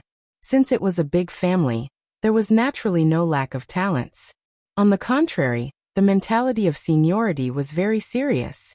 Even if Nongxin Si had the ability, he still needed a huge opportunity to rise up. Otherwise, he could only wait until he had enough seniority. Nongxin Si's luck was quite good. The opportunity had finally arrived. The seemingly powerful Lan Song Kingdom had been destroyed in a single night. While everyone was still watching and still had a glimmer of hope for the former Emperor Pius, Nongxi decisively made his move. Since they were a business family, they naturally knew more about the outside world. Otherwise, it would be easy for them to be taken advantage of. When Nongxi was purchasing goods from a business street in Yunnan province, he was the person in charge of this. From there, he heard a lot about the sixth young master, and saw how powerful the mercenaries were. Now he knew that the Lansong kingdom would definitely become a thing of the past. It was impossible for them to make a comeback. As such, he immediately made the decision to form a good relationship with the mercenaries. Opportunities were always prepared for those who were prepared. Since he couldn't form a relationship with the mercenaries, Nongxi took the initiative to look for the former state preceptor Long Qi, and expressed his intention to form an alliance. Long Qi was also the winner of this political change. Although he wouldn't be able to enjoy any power in the future, he received 5 million taels of business capital. Not only that, he was also allowed to do business in the New Lao province. He wouldn't be pushed aside by the Han merchants in the business street. This was Long Qi's advantage. After Nongxi came looking for him, the retired state preceptor felt like a tiger that had grown wings. He now only had money and business qualifications, but he didn't know how to do business and how to make more money. All of these happened to be the strengths of the Sorangan family. A strong alliance. This was what they wanted. Long Qi agreed to the Sorangan family's request for cooperation. As the person who put forward the proposal, Nongxi's contribution couldn't go unnoticed. He seized the opportunity and became the new patriarch of the family. The old patriarch entered a state of seclusion. After becoming the new patriarch, Nongxi wanted to bring the family to a higher level of glory. He ordered several merchant teams to set off together. He wanted to show everyone how right it was to choose him as the patriarch. However, no one expected that something would happen. Not only did they lose their money, but more than 100 people were killed. If it weren't for Nongxi's good swimming skills and quick reaction, he would have died as well. The Sorangan family would still be in the dark. Nongxi knelt on the ground and told everyone what happened at the Mekong River in front of the new patriarch and his family members. As soon as his voice fell, it immediately attracted the angry condemnation of the other clansmen. Bastards! How can these people be so shameless? They're clearly acting like bandits. We can't just let it go like this. We must give them an explanation. Yes, they must give us an explanation. More and more family members were infected by the angry atmosphere. They were filled with righteous indignation. It was as if they would rush to Phnom Penh Dynasty and kill the soldiers if they were given a knife. Compared to the angry faces of the other family members, Nongxi didn't shout with them. Instead, he began to analyze the whole thing seriously. Chapter 599. Judging from the testimony in the letter, it was obvious that there was a conflict between the two generals of the Golden Rim dynasty. Later, when they saw that the Sorangan family had made so much money, General Hun Sen disregarded General Dan's face and suddenly attacked them. It was the best of both worlds. The only fly in the ointment was that he had escaped back after accepting the letter, and the truth had come to light. The Sorangan family had been doing business for generations, so they had some money. However, it was obviously unrealistic to say that they wanted to compete with the generals of a country. If they really dared to do so, it would be like hitting a stone with an egg. In the end, the whole family's business in the Golden Bien dynasty would be wiped out. Businessmen mainly pursued wealth, so they would not use weapons unless it was absolutely necessary. Fighting with force was obviously not what Nongxi wanted, nor was it in line with the family's interests. However, since Hun Sen had made a move, how could he let it go? How could he easily bow his head? He would probably not even admit what he had done in the past. In this case, things were a bit tricky. While Nongxi was still thinking about the gains and losses of this matter, the family members had stopped arguing and looked at him. It seemed that this time, the patriarch needed to make a decision. Everyone, please calm down. Let me discuss this matter with Mr. Long Qi, and then make a decision. He, Nongxi, didn't make any rash decisions in public. He knew that the more important the matter was, the more he had to calm down. Otherwise, if he acted rashly, he might bring terrible consequences to his entire family. Since the patriarch had spoken, no one had any better ideas, so they had to agree.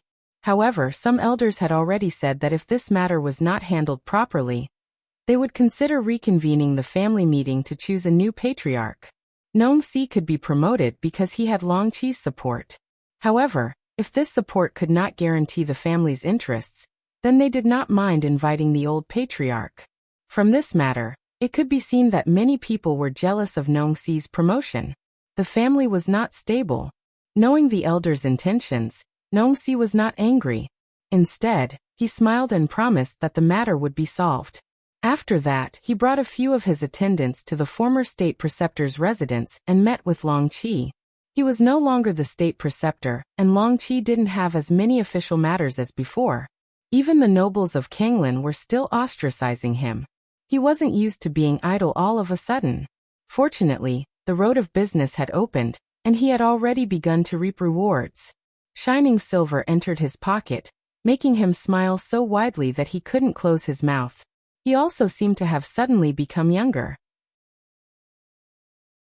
Knowing that Nongsi had come, Longqi laughed and walked into the main hall. He thought that the Golden Dynasty was going to settle the bill. He heard that he could get nearly 50,000 taels of silver, which was equivalent to several years of his salary. How could he not be happy?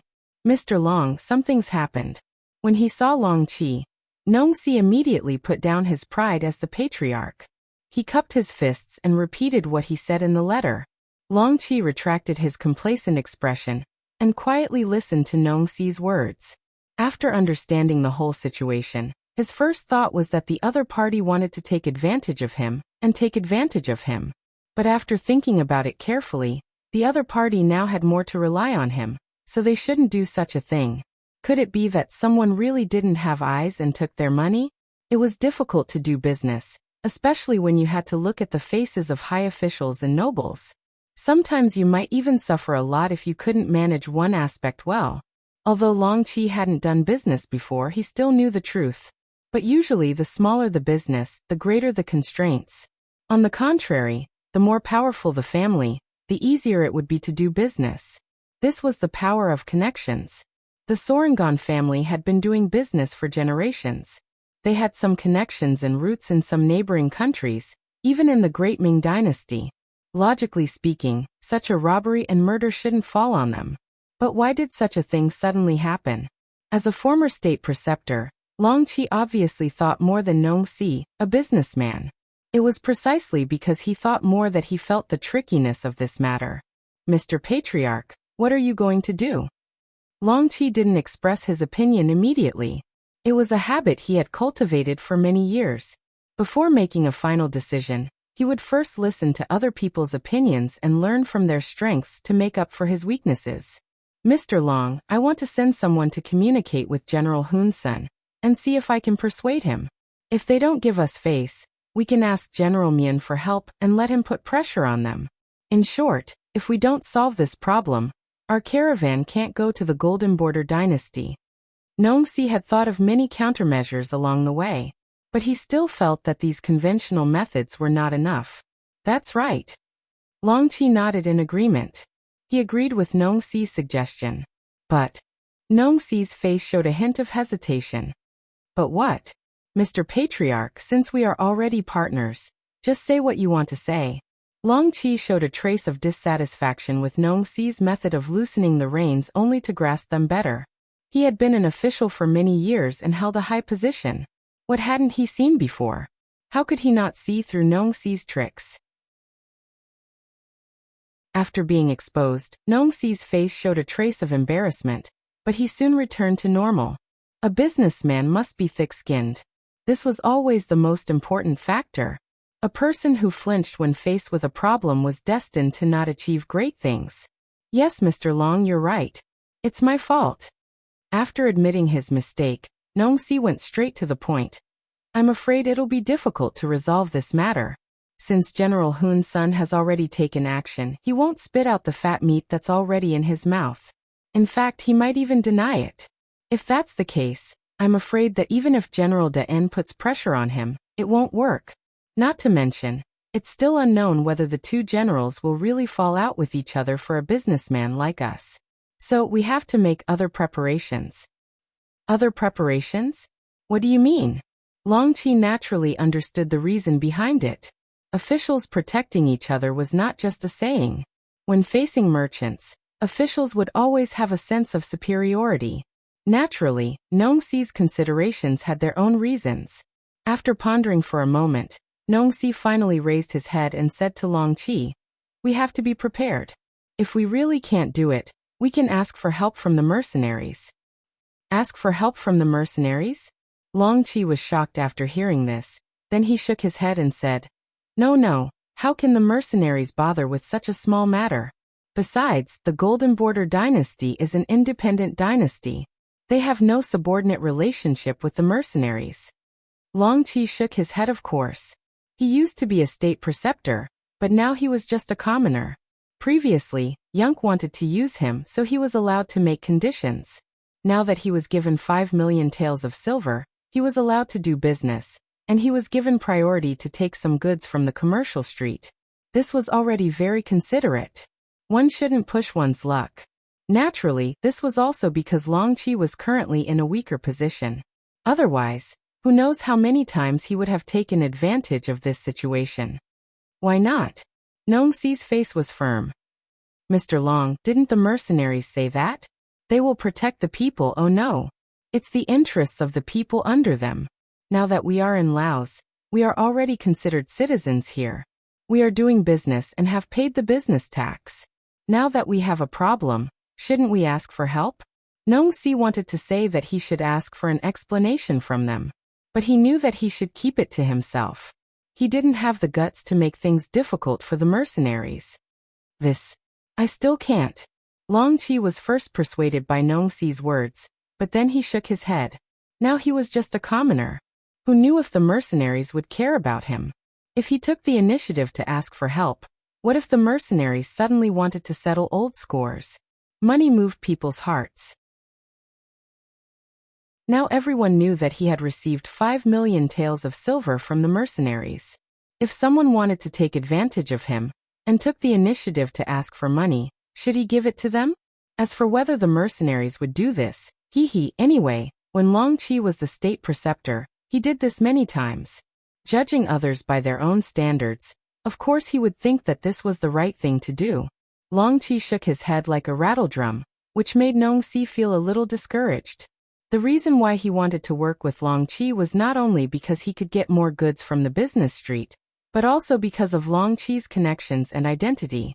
If he couldn't even do this, why should he work with Long Qi and give up the benefits? This was not an ordinary matter. It was related to whether he could continue to be the head of the family. If he couldn't find a reasonable solution, he would be beaten back to his original state. It might even be worse than before. After all, everyone knew that he had the ambition to be the head of the family. Back then, no matter who became the head of the family, they would all suppress him. Now that he was the head of the family, of course, Nongxi didn't want to return to the past, let alone the past that was worse than before. Nongxi didn't want to be too harsh, but he had no choice but to use his trump card. Mr. Long, you must report this matter to the mercenaries and ask them for help. If you can't do that, I don't think there's any need for you to cooperate with the Solingans. What did you say? Long Qi's gaze turned cold. The aura of a superior was revealed at this moment. Chapter 600. It was just an empty threat. Nongxi did not take it seriously. I've already made it very clear. Please reconsider your choice. That's right. Working with you is the result of my insistence. However, if I'm no longer the patriarch because of this, then our cooperation will naturally end. Moreover, I think that even if there's a new patriarch, they won't work with you anymore. After all, cooperation requires both sides to work hard. The threat in Nongxi's words was very obvious. Cooperation required both sides to work hard, and also required both sides to display their strength. If Long Qi did not have the strength, the outcome would be obvious. Long Qi's expression was very ugly at this moment. He wanted to wave his hand and say that if they did not want to cooperate, then so be it. After all, he had the channels to purchase goods and sufficient funds. However, these were not enough for a businessman. What they needed more was a strong sales network. Coincidentally, these were the things that the Sorangan family had and were good at. If he left them, perhaps Long Qi could continue to operate independently. However, it would take a long time to reach a scale. For the sake of money, Long Qi could not make such a brainless decision.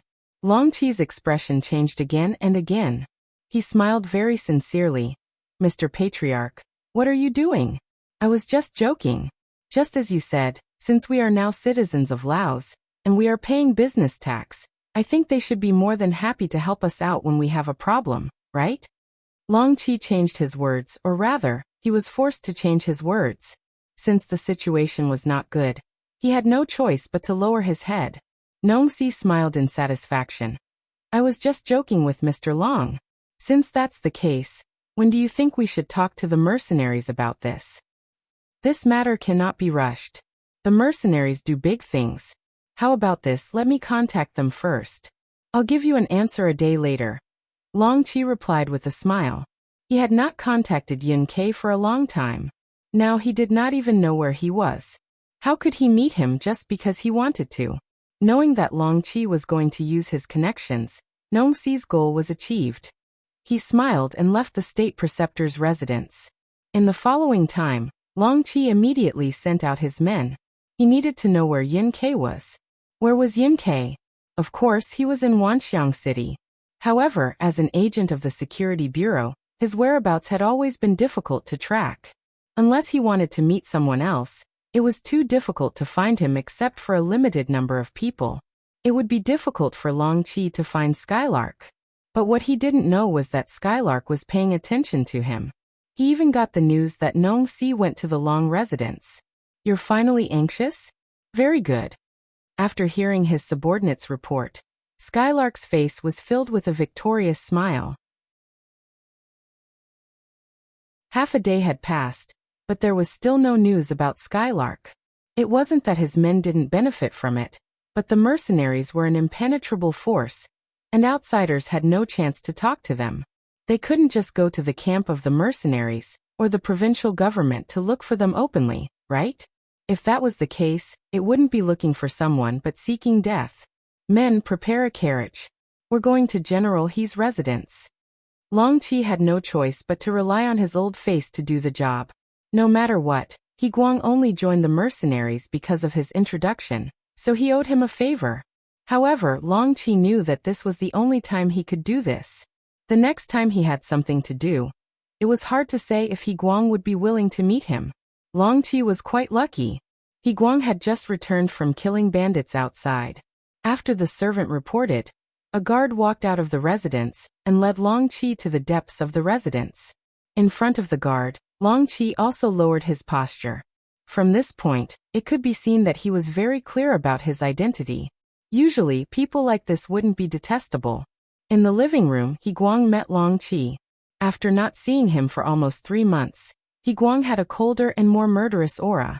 Fortunately, when he saw Long Qi, he intentionally restrained his murderous aura and showed a warm side.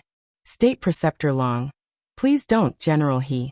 In the future, you can just call me Mr. Long." Long Qi didn't dare to be arrogant and refused repeatedly. "Okay, Mr. Long. How do you have time to come to my residence?" He Guang laughed. He was very satisfied with Long Qi's intentional lowering of his status. "Sai, it's a long story," Long Qi said while observing He Guang with the corner of his eyes, waiting for him to ask him. Otherwise, if he took the initiative to ask and was rejected, it would be too embarrassing. He Guang was very respectful and asked with a smile, "Mr. Long, do you have any other troubles? You put down your political affairs and focus on being a rich man.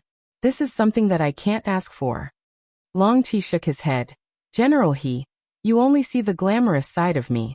You don't know that business is not so easy. You also know that I'm working with the Sorangan family. Not long ago." He Guang sat in his seat with a serious face. When he heard that someone had robbed a merchant ship on the Mekong River, he couldn't help but frown. He wasn't faking it. He was really angry at the audacity of the Phnom Penh Dynasty's General Hun Senator, the current He Guang could be described as a different person than he used to be. With the power of 30,000 soldiers in his hand, he became the representative of the local forces in Laos. Of course, this representative was not self-appointed. The locals were willing to ask him for help. In front of the mercenaries, he didn't dare to call himself the leader of any other forces. This was especially true for the current governor of Laos, Yuan Shaoqian. Although he was young, he was decisive in his actions. In less than 2 months, 7 officials had died in his hands because of crimes, and more than 30 officials had been exiled and sentenced to death. It was this decisive killing that made the politics of Laos become clear. The dark things of the past had disappeared. After all, no one would joke about their own life. With the military power in his hands, He Guang was even more careful in his actions. Even when others came to him for help, he knew what he could ask and what he couldn't do. Otherwise, he would be in deep trouble and unable to save himself. He knew more and had more dealings with the mercenaries. He had met Yuan Shaoqian more than once to discuss the future of Laos. This made him understand what the young man's idea was. The young man wanted to build a strong Laos. This strong Laos would not only have a strong reputation, but also allow the people here to live a rich life. In ancient times, the feudal dynasties were divided into ranks. Laos was also divided into ranks. To be specific, the Han people were the first, and the other foreign races were second, third, or even lower. Yuan Shaoqian wanted to lead all the people on the road to wealth, so that they wouldn't have to worry about food and clothing. Such an ambition was easy to say, but it was very difficult to achieve. Since ancient times, many people with great talents and great foresight had such a goal. However, no matter how hard they worked, there would always be people who didn't have enough to eat or wear warm clothes. It was obvious how difficult it was to achieve wealth together. Yuan Shaoqian had the intention to do this. In his words, as long as the people were willing to work hard and endure hardships, they wouldn't starve. Especially since the potato was a high-yield crop and had been widely planted. If they were lazy, they would be sent to reform through labor. In any case, the people had to be hardworking, and in exchange, they would also become rich. The real people were naturally able to endure hardships. In the past, even if they endured hardships, they wouldn't necessarily have a good harvest. However, under Yuan Shaoqian's leadership, the lives of those who could endure hardships began to change. After all, Laos was going through a huge change, and there was a lot of work to be done. Even if he worked hard to build houses and roads, the remuneration he earned was enough to feed his family. Under Yuan Shaoqian's leadership, Laos was changing day by day. Following that, the young governor began to focus on the treatment and fairness of the people. With Yang Bao, who could complain about any injustice, there were fewer cases of people bullying others. The people could earn more money and live better lives. They could also gain more respect in terms of human rights. This was all brought about by Yuan Shaoqian. As the main representative of the natives of Laos, He Guang naturally saw all of this. This also allowed him to have a better understanding of Yuan Shaoqian's governing philosophy. Yuan Shaoqian was his direct superior, so how could he do his job well if he didn't figure it out? After understanding all of this, and hearing Nong Si's story, he had a feeling that Yuan Shaoqian would do something about it. As he had said, they were now legal citizens of Laos, and had paid taxes. Now that there was a problem outside, how could the Laos government ignore it? Okay, I understand. I will find a chance to report it to the higher-ups. He Guang hesitated for a moment, but he didn't make any promises. After all, this matter involved the Kimbian dynasty. Although the mercenaries were powerful, they had taken down Jiaoji and Lantsong kingdoms.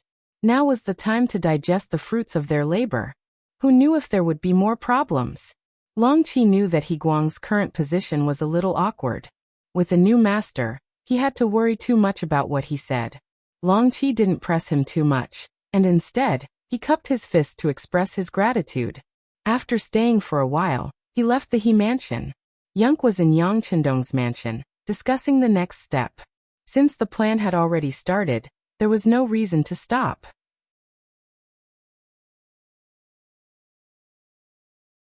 Chapter 601. Report.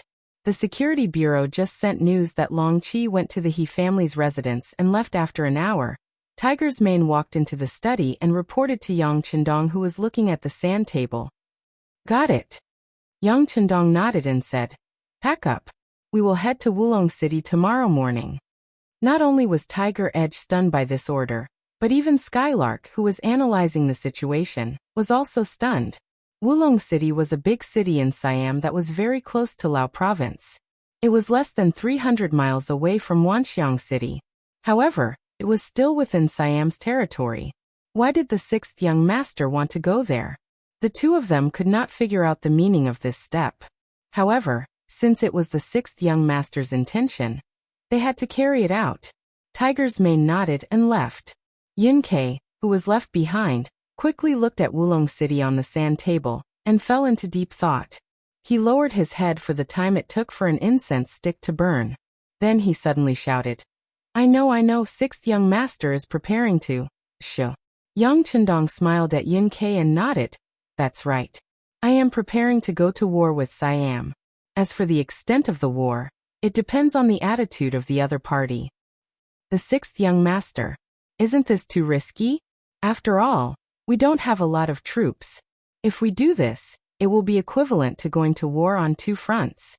Although Yun Kei believed in the strength of the mercenaries, he could not help but worry when he thought about how the enemy this time was much stronger than Jiaoji and Lansong Nation. This young master knows, but there will only be progress if there is a challenge. Otherwise, wouldn't it be too boring to always suppress others and beat the weak with strength? All right, this matter is only known to the few of us. Don't tell Xiaochen. The young master is looking forward to seeing how he will perform in such a situation. Yang Chendong said with interest. Yun Kei saw all of this and he was very envious. What did Luan Xiaochen do to deserve such attention from the sixth young master? Let's hope that he can have a perfect performance this time. Once he passes this test, his future will be limitless. Not only did he not let Luan Xiaochen know that Yang Chendong secretly went to Wulong City, but Yang Chendong also did not show any interest in the matter of the Salangan family. He did not say that all of this was arranged by himself. He just wanted to see if the governor whom he had promoted had the ability to handle things. Although the other party was too young, the sixth young master's heart was still filled with hope. After a night of thinking, He Guang went to the provincial government early the next morning. He came to report to the governor, Luan Xiaochen, about the results of the Laotian mercenary army and the problems in the province. As the governor, Luan Xiaochen was not only in charge of the civil affairs, but also the military. This made him very busy, but also greatly increased his power.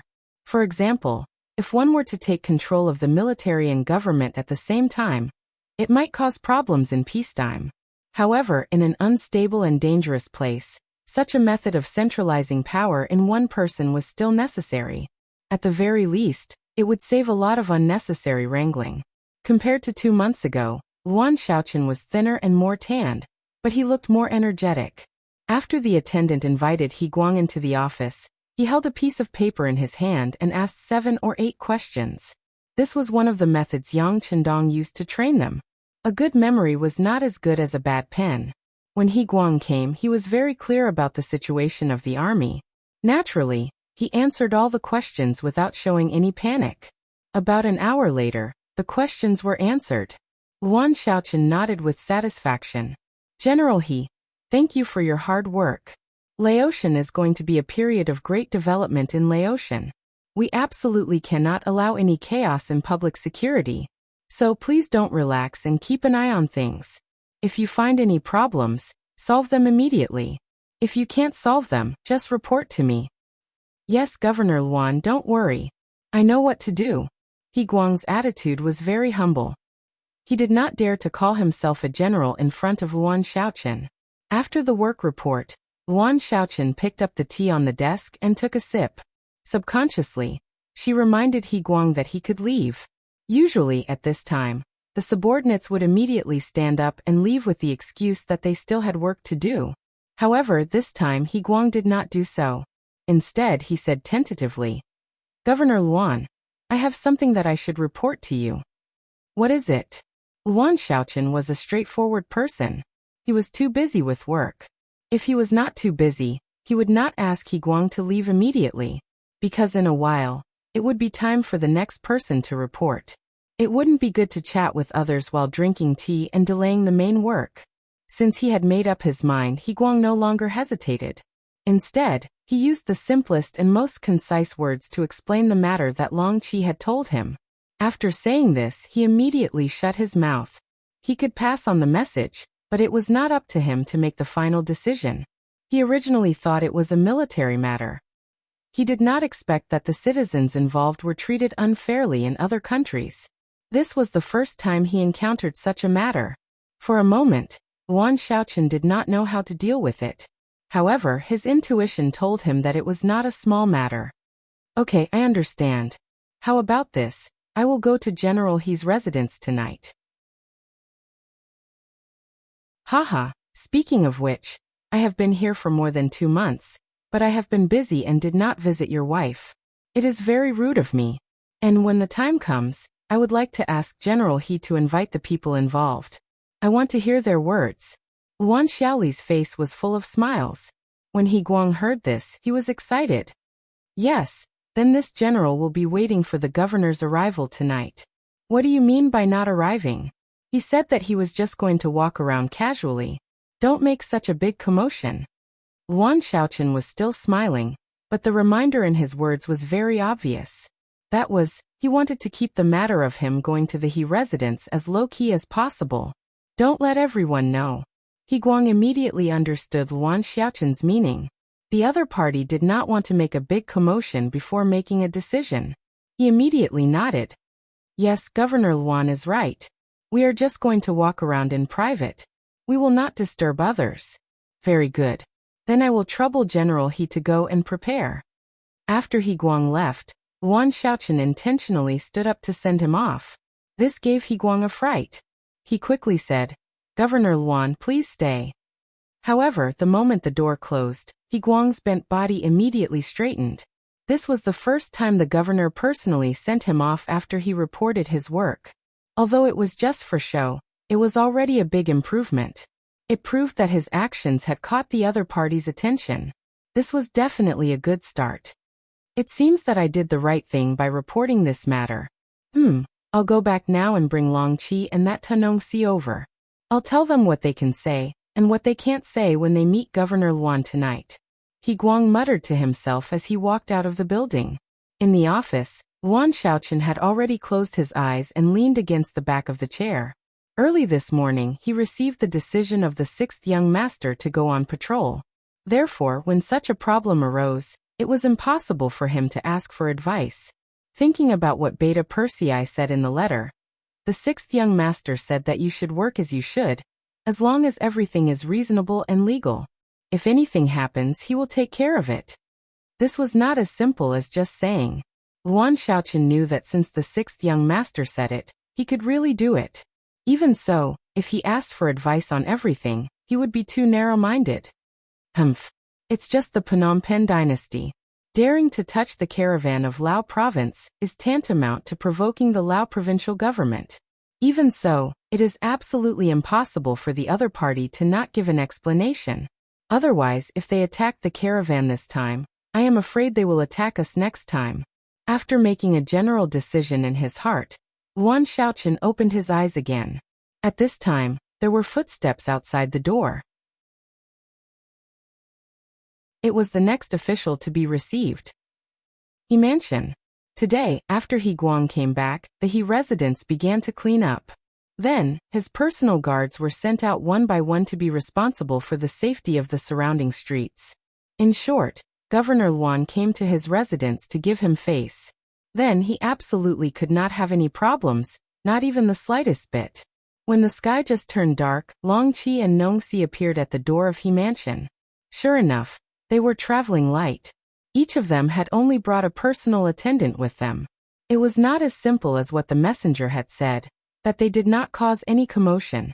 At this time, Nong Si was very excited. Even when he arrived at He Guang's mansion, he still felt like he was in the clouds. Originally, he thought that after forcing Long Qi, even if he would think of a way, there would not be a result so quickly.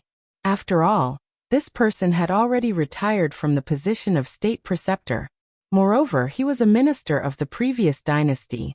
Seriously speaking, it was already good that he was not punished. But who would have thought that the other party really found General He Guang? What was even more unexpected was that the matter had already been reported to Governor Luan. Who was Governor Luan? Although he had the title of governor, there was no difference between him and the previous king of Lansong Kingdom, Piaci.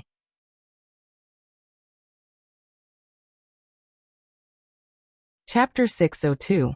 It was rumored that Governor Luan was very young and his future was limitless. If he could establish a good relationship with him, would the Sorangon family still have to worry about the future? He had asked around and found out that many big shots in Lansong wanted to meet Luan Xiaochen and have a meal with him. However, they had no way to do so. Now he had done it. From the moment he received the news, he wanted to shout out to the entire Lansong nation, no. It should be said that everyone in Laos knew about it. However, considering that He Guang had told him to keep a low profile, he suppressed his excitement and followed Long Ping to the He residence. The moment he entered the He manor and saw He Guang, Nong Si had a very respectful look. To him, it was rare to be able to establish a good relationship with He Guang. Alright, Governor Luan will be here soon. Whatever he asks, just answer. If you don't know, don't say anything. He Guang reminded with a dark face. Of course, these words were mainly directed at Nong Si. Long Qi had been a state teacher before and knew what to do better than him. Yes. Nong Si was an understanding person, so he kept nodding. All right, then we'll stand here and wait for Governor Luan to come. After He Guang finished speaking, he stood there in a very standard military posture, giving people the feeling that Governor Luan would appear in front of him at any time. Long Qi and Nong Si naturally didn't dare to say anything. They also stood behind He Guang and waited. Fortunately, this didn't last very long. In less than an hour, a soldier in armor ran over. Seeing this soldier appear, He Guang's face turned serious. He turned around and said softly, "He's here." Then he turned around and looked into the distance until a group of people slowly appeared. Luan Xiaochen also kept a low profile this time. Other than himself, there were only 6 Lungfeng guards. After becoming the governor of a province, Yang Qindong gave him the standard of a squad of guards. However, he would not bring all of them with him. Usually he would only bring 4 to 6 people with him when he took a break. Greetings, Governor Luan. Seeing that Luan Xiaochen was about to appear in front of his residence, He Guang had already stepped forward to welcome him with a fawning expression. His attitude was completely different from He Longqi and Nong Si's earlier attitude. General He, I'm sorry to have kept you waiting. I had some business to deal with at the last minute, so I was delayed. Luan Xiaochen was very young and humble. Even when facing his subordinate, He Guang, he still had a humble expression on his face. This was hard to imagine. Feudal dynasties had a strict hierarchy system. Superiors were always indifferent to their subordinates. Even if they did something wrong, they would not admit it. Of course, the subordinates would not dare to pursue the matter. However, Luan Xiaochen came late and apologized, which greatly exceeded the expectations of Long Qi and Nong Si. The two of them looked at each other at the same time, as if to say, could the person who came be Governor Luan? How could he apologize to a subordinate general? This didn't make sense. He Guang stood there. He was also frightened by Luan Xiaochen's attitude. Although the other party just said it casually, he still expressed his apology. This suddenly made him very nervous. Governor Luan, please don't say that. You are a superior. We should wait for you. Hey, you can't say that. The 6th young master said that all people are born equal. As long as everyone is willing to work hard, is willing to improve, and has a benevolent heart, then they will be respected. So I came late and delayed your time. It's just an apology. It's nothing. It's something that should be done. Luan Xiaochen suddenly became serious, as if he was talking about something very important. He Guang also put away the charming smile on his face. Luan Xiaochen had mentioned the 6th young master, who was a godlike existence in the eyes of some people. Even He Guang had only seen Yang Qindong once when he entered the city. At that time, he was so scared that he didn't dare to raise his head. He only knew that the sixth young master was very powerful, very powerful. Now that even Governor Luan Xiaochen was so serious, he of course had to stop smiling. These words also reached Long Qi and Nong Xi's ears, and they couldn't help but tremble. Since Governor Luan Xiaochen said that all people were equal, didn't it mean that they had a chance?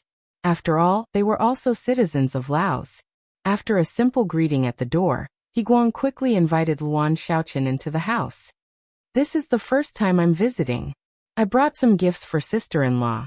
General He, please accept it," Luan Xiaochen said with a smile as he casually sized up the He residence. A Lung Feng guard behind him then handed over a very exquisite box. This was the first cosmetics and perfume that were taken out of the imitation warehouse. After continuous development and self-processing in Qiming City, there was a new brand and packaging, Yang's Beautiful Beauty. Yang's Beautiful Beauty cosmetics had now become the best item in the eyes of upper-class women. Not only could it make women whiter and delay aging, there was also a set of 6 bottles of perfume that could make women exude different fragrances. The value of this set alone was more than 2,000 taels, and it belonged to the kind that had a price but no market. If it could be taken further away, even if the price was several times higher, it would still be a hot commodity. "Thank you. This general thanks Governor Luan for his kindness." He Guang took the gift with a flattered look and carefully put it in the hands of the servant. He spread his right arm and said, "Governor Luan, the banquet is ready, please. Let's go together." Luan Xiaochen still smiled and nodded, and under He Guang's lead, step by step, walked towards the banquet hall. Several people walked and chatted, and Long Qi and He Nongxi were also introduced to Luan Xiaochen by He Guang. "Mr. Long has made a great contribution to the liberation of Lao province. This is something that the world will not forget." Looking at Long Qi, Luan Xiaochen said seriously, "Thank you. Thank you for Governor Luan's recognition. Thank you," Long Qi said with tears running down his face. Since the Lansong kingdom was destroyed and changed to Lao province, who knows how many people scolded him behind his back, saying that he was a traitor, unfilial, and so on. Although Long Qi could shamelessly ignore all of this, he still found that many people alienated from him. There were even people who threatened that a disloyal person like Long Qi would not really believe him. The current Lao province was only because it wanted to stabilize, so it did not bring up the old debts. It would not be long before someone came to find trouble with him. What a joke. The mercenaries gave Long Qi 5 million taels of silver. That was a huge sum. How could he not take it back? It was only a matter of time. Look, Long Qi would not be able to jump around for long. When these words reached Long Qi's ears, he was already trembling with fear. It must be said that he had considered this problem before, and he had the same worries. But what could he do? Leave now. If he really did that, it would only speed up the mercenaries' pace of making a move on him. After thinking about it, Long Qi decided to stay quiet, and he even reduced the chances of him showing up. It was so that people could gradually forget about him. Just like when he partnered with the Solingen family to do business, he would not show up. Instead, he chose to make a fortune in silence. This time, if it wasn't for this problem, he would also not want to have any dealings with the mercenaries. Even if Luan Xiaochen's power was monstrous, he did not want to see him if he could. Long Qi was not the only one with this idea. In the current Lao province, the mercenaries seemed to have gained a firm foothold, and they had gained the support of many people. However, the ones who truly supported them were the commoners who had benefited from them, as well as the Han people living in Lao province. Because of the arrival of the mercenaries, the commoners had their own fields, jobs to do, and money to earn. Their lives were much better than before. With the thought of not forgetting the person who dug the well when they drank water, they would naturally be grateful and support such a force. There was no need to mention the Han people. Ever since this place became Lao province, their status was extremely stable, regardless of whether it was in terms of treatment or the degree of respect they received. As Han citizens, they were given more farmland than the other races. Even if they were to work, their income would still be twice that of the other races. As Han citizens, they also enjoyed a high personal status. For example, when they walked on the streets, even the other races' officials would have to take the initiative to stop, and let them pass first. This was something that the Han people had never enjoyed before. Furthermore, this was all brought to them by the mercenaries, so how could they not be grateful? However, they were the only ones who truly supported the mercenaries. As for the nobles and tycoons, they would only treat those who gave them more benefits. On the other hand, there was no need to talk about friendship. Only benefits were eternal. Long Qi also had such thoughts. He wanted to borrow the might of the mercenaries, but he did not want to get too close to them. This was the true thinking of people at his level. Right now, Luan Xiaoqin's words of "your contributions will not be forgotten by the world" made him feel as though he had found a soulmate. He then thought about how everyone was not optimistic about him, and wanted to isolate him. However, the mercenaries who used to be his enemy were actually treating him so highly. Under such a comparison, he could not help but feel like crying. When Luan Xiaoqin saw Long Qi's expression, a smile appeared in his eyes. He knew that the other party was in a difficult situation and needed his help. There was no need for him to be courteous. As if he had just thought of something, he said, "Mr. Long, you were once a grand tutor. I'm sure you have a lot of connections. How about this? If you have the time, you can interact with some of the nobles and contact some of them to contribute to the development of Lao province. If you need any help, our provincial government is willing to back you up. How about that?"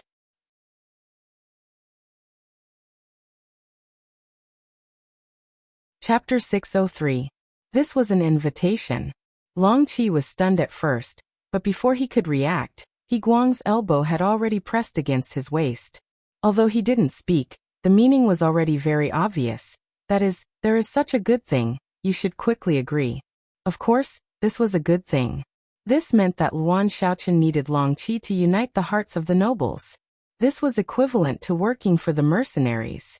If anyone dared to disrespect Long Qi, it would not only be disrespecting Long Qi, but it would also be disrespecting the Lao's government and the mercenaries. The result would be obvious. In fact, Long Qi was not very old, just over 50 years old. He could still continue to shine. The most important thing was that he used to be the state preceptor here, so he was very familiar with the upper class. The matter of unifying the hearts of the nobles, in the eyes of an outsider like Luan Xiaoqin, may not be easy to do. It would take a lot of time just to investigate and understand some things. But it was not a problem for him. It was not an exaggeration to say that it was easy to do. Thinking that once he could become a representative of the mercenaries, who would dare not to give face to him, Long Qi's heart immediately became lively. At the moment, his old face flushed red and he cupped his fist to Luan Xiaoli. "Thank you, Governor Luan. As long as my old bones are still here, I will do my best to do this matter." "Oh, good." Luan Xiaoqin laughed and reached out to help Long Qi up. This was also an unexpected surprise. With Long Qi as the vanguard, many things will be much smoother. At least, he knew who could be friends and who could be enemies. It was okay to be generous to friends. But to enemies, there was only one word: kill. Kill until they were terrified. Kill until they were afraid. And if it still didn't work, then kill until they were all dead. Anyway, the lives of the foreigners were never the first. After greeting Long Qi, Luan Xiaoqin's gaze fell on Nongxi again. The Sorangan family is a famous business family. This governor has also heard of it. You are very business-minded and capable. Your business channels are also perfect, which is admirable. I don't dare. Nongxi saw that Long Qi had already leaned over, and his face was already full of envy. But he knew that such a good thing had nothing to do with him. Not for anything else. Just because they were businessmen. Businessmen could not be too political. Otherwise, if they wanted to do business in other countries to make money, they would be ostracized. That would be a great loss. Luan Xiaoqin did not have the intention to rope him in. The development of Laos could not be done without businessmen. But that didn't mean that he couldn't live without a single merchant. Could it be that he, Butcher Zhang, would be able to eat a pig with hair if he left? As they spoke, they arrived at the banquet hall. Luan Xiaoqin naturally sat at the head of the table. He Guang sat on the left, Long Qi sat on the right, and Nongxi sat on the opposite side. Wine and dishes were served, followed by a toast. After 3 rounds of wine and 5 dishes, everyone was almost done eating. Next, it was time to get down to business. Nong Si gave full play to his potential as a businessman. He told the story of Sorangan clan's encounter on the Mekong River, as if it was a story. He didn't add anything, nor did he add any personal opinions. He knew that such a big event couldn't be exaggerated at all. Otherwise, it would easily backfire. Luan Xiaochen listened very carefully. Even when Nong Si finished talking, he did not express his opinion at the first moment. On the other hand, He Guang, who was sitting on the left, reprimanded General Hun Sen's behavior. It seemed that he did it deliberately. After all, he was now a mercenary. Of course, he had to stand on the right side. Hun Sen? What's his background and identity? Luan Xiaochen wanted to know more about the situation, so he looked at the three people. Let me answer that, Long Qi said. He had always wanted to perform well. As a former state preceptor, he was very familiar with the situation of the surrounding countries. It was not an exaggeration to say that he knew everything. From Long Qi, Luan Xiaochen learned more about Hun. Senator Hun Sen was one of the important military representatives of the Golden Bian Dynasty. His position in the army was second only to General De. Although they were both generals, Hun Sen and De were quite different. General De would treat his soldiers with sincerity. Unless it was necessary, he would not be too cruel to his soldiers. If possible, he would try his best to give his soldiers some opportunities to improve themselves. Hun Sen was different. This person was ruthless and extremely greedy. He even dared to embezzle the pay of his soldiers, which caused many people to be dissatisfied with him. However, this person was very good to those who were stronger than him. He would give gifts during festivals, which made him a good impression in the eyes of the higher-ups of the Golden Bian Kingdom. Even King Boromir had a good impression of him. It could be said that he was a typical example of flattering the superior and bullying the inferior. There were too many people who had received benefits from him, so it was difficult to touch him. After Long Qi introduced the situation one by one, he finally added some of his own thoughts. As far as this old man knows, although this person is ruthless, he is still very discerning when doing things. He is very clear about who can be offended and who can't be offended. This time, he suddenly attacked the Sorangan family, which is different from his usual behavior. It is really unreasonable. What Long Qi meant was that the Sorangan family was a part of Lao province and had a good relationship with De in the Golden Bian Kingdom. Logically speaking, Hun Sen should not have any thoughts of attacking them. Could it be that he was blinded by greed and dared to rob money for money? Long Qi could not be blamed for having such thoughts. This matter was not done by Hun Senator, it was done by Yonk with Yang Chendong's consent. The reason why Hun Sen was chosen was that this person was very greedy and was very famous. If he was not the scapegoat, who else could it be? Of course, Luan Xiaochen would not delve into the reason. He only knew that the citizens and merchants of Lao province had been persecuted. As the governor of the province, he had to seek justice. Otherwise, an official who only knew how to be unruly in his own home would not be respected. After seriously understanding the matter, Luan Xiaochen's eyes fell on Nong Si, wanting to hear his opinion. Nong Si knew that it was time for him to express his opinion, so he told Long Qi his plan. Governor Luan, I have arranged for someone to go to the Golden Bian Kingdom and ask Hun Sen to return the stolen money. I also sent someone to plead with General Dun, hoping that he can put some pressure on Hun Sr. That's it? Luan Xiaochen looked at Nong Si for a long time and realized that Nong Si had finished speaking. He looked at him with some dissatisfaction. Yes, that's it. Nong Si nodded with a puzzled face. He thought to himself, isn't it enough? It's already good enough to recover the lost money. As for the people who were killed, they can only blame themselves for their bad luck. That's not enough. Luan Xiaochen shook his head decisively, then looked at Nong Si and said, Patriarch, since you have come to me, it means that you have found the Lao provincial government. If this matter is so simple, it is tantamount to blasphemy against the provincial government. Do you understand? Ah. Nong Si just wanted to recover the lost money and reopen the trade with the Golden Bian Kingdom. He didn't think so much. Looking at Nong Si's shocked face, Luan Xiaochen shook his head. Businessmen are businessmen after all. They only see the benefits in their eyes. How can they see the big picture? It seems that I need to remind him. Patriarch, now I'm giving you two choices.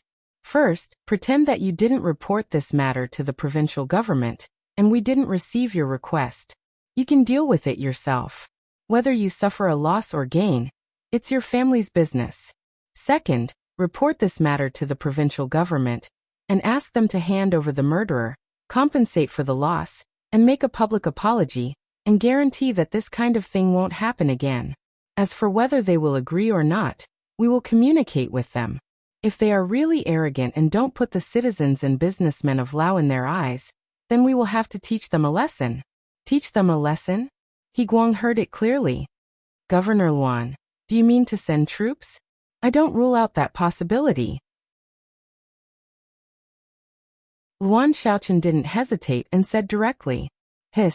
Whether it was He Guang, Long Qi, or Nong Si, when they heard that Luan Xiaochen didn't rule out the possibility of sending troops, they couldn't help but suck in a breath of cold air. It's just losing some money and some people. These losses are the Sorangan family's own business. They didn't pay more taxes to the Lao government, but because of this, Luan Xiaochen didn't hesitate to send troops. This result is really unexpected, and they didn't even think about it before. At this moment, the way the three looked at Luan Xiaochen changed. Although this person is still young, he seems to be covered with a layer of halo that makes people look up to him.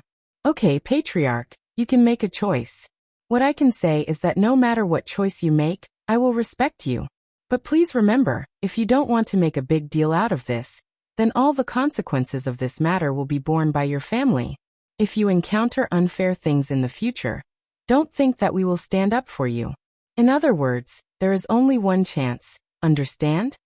Of course, Luan Xiaochen had his own reasons for saying this. Lao had just been established, and there were too many things to be done. It was not the right time to start a war. It would be best if they could avoid it. However, if the Sorangan family were to request the government, it would be a different story. If they were to ignore the request, it would be a disheartening blow to the hearts of the people, which would be detrimental to the establishment of a united Lao province.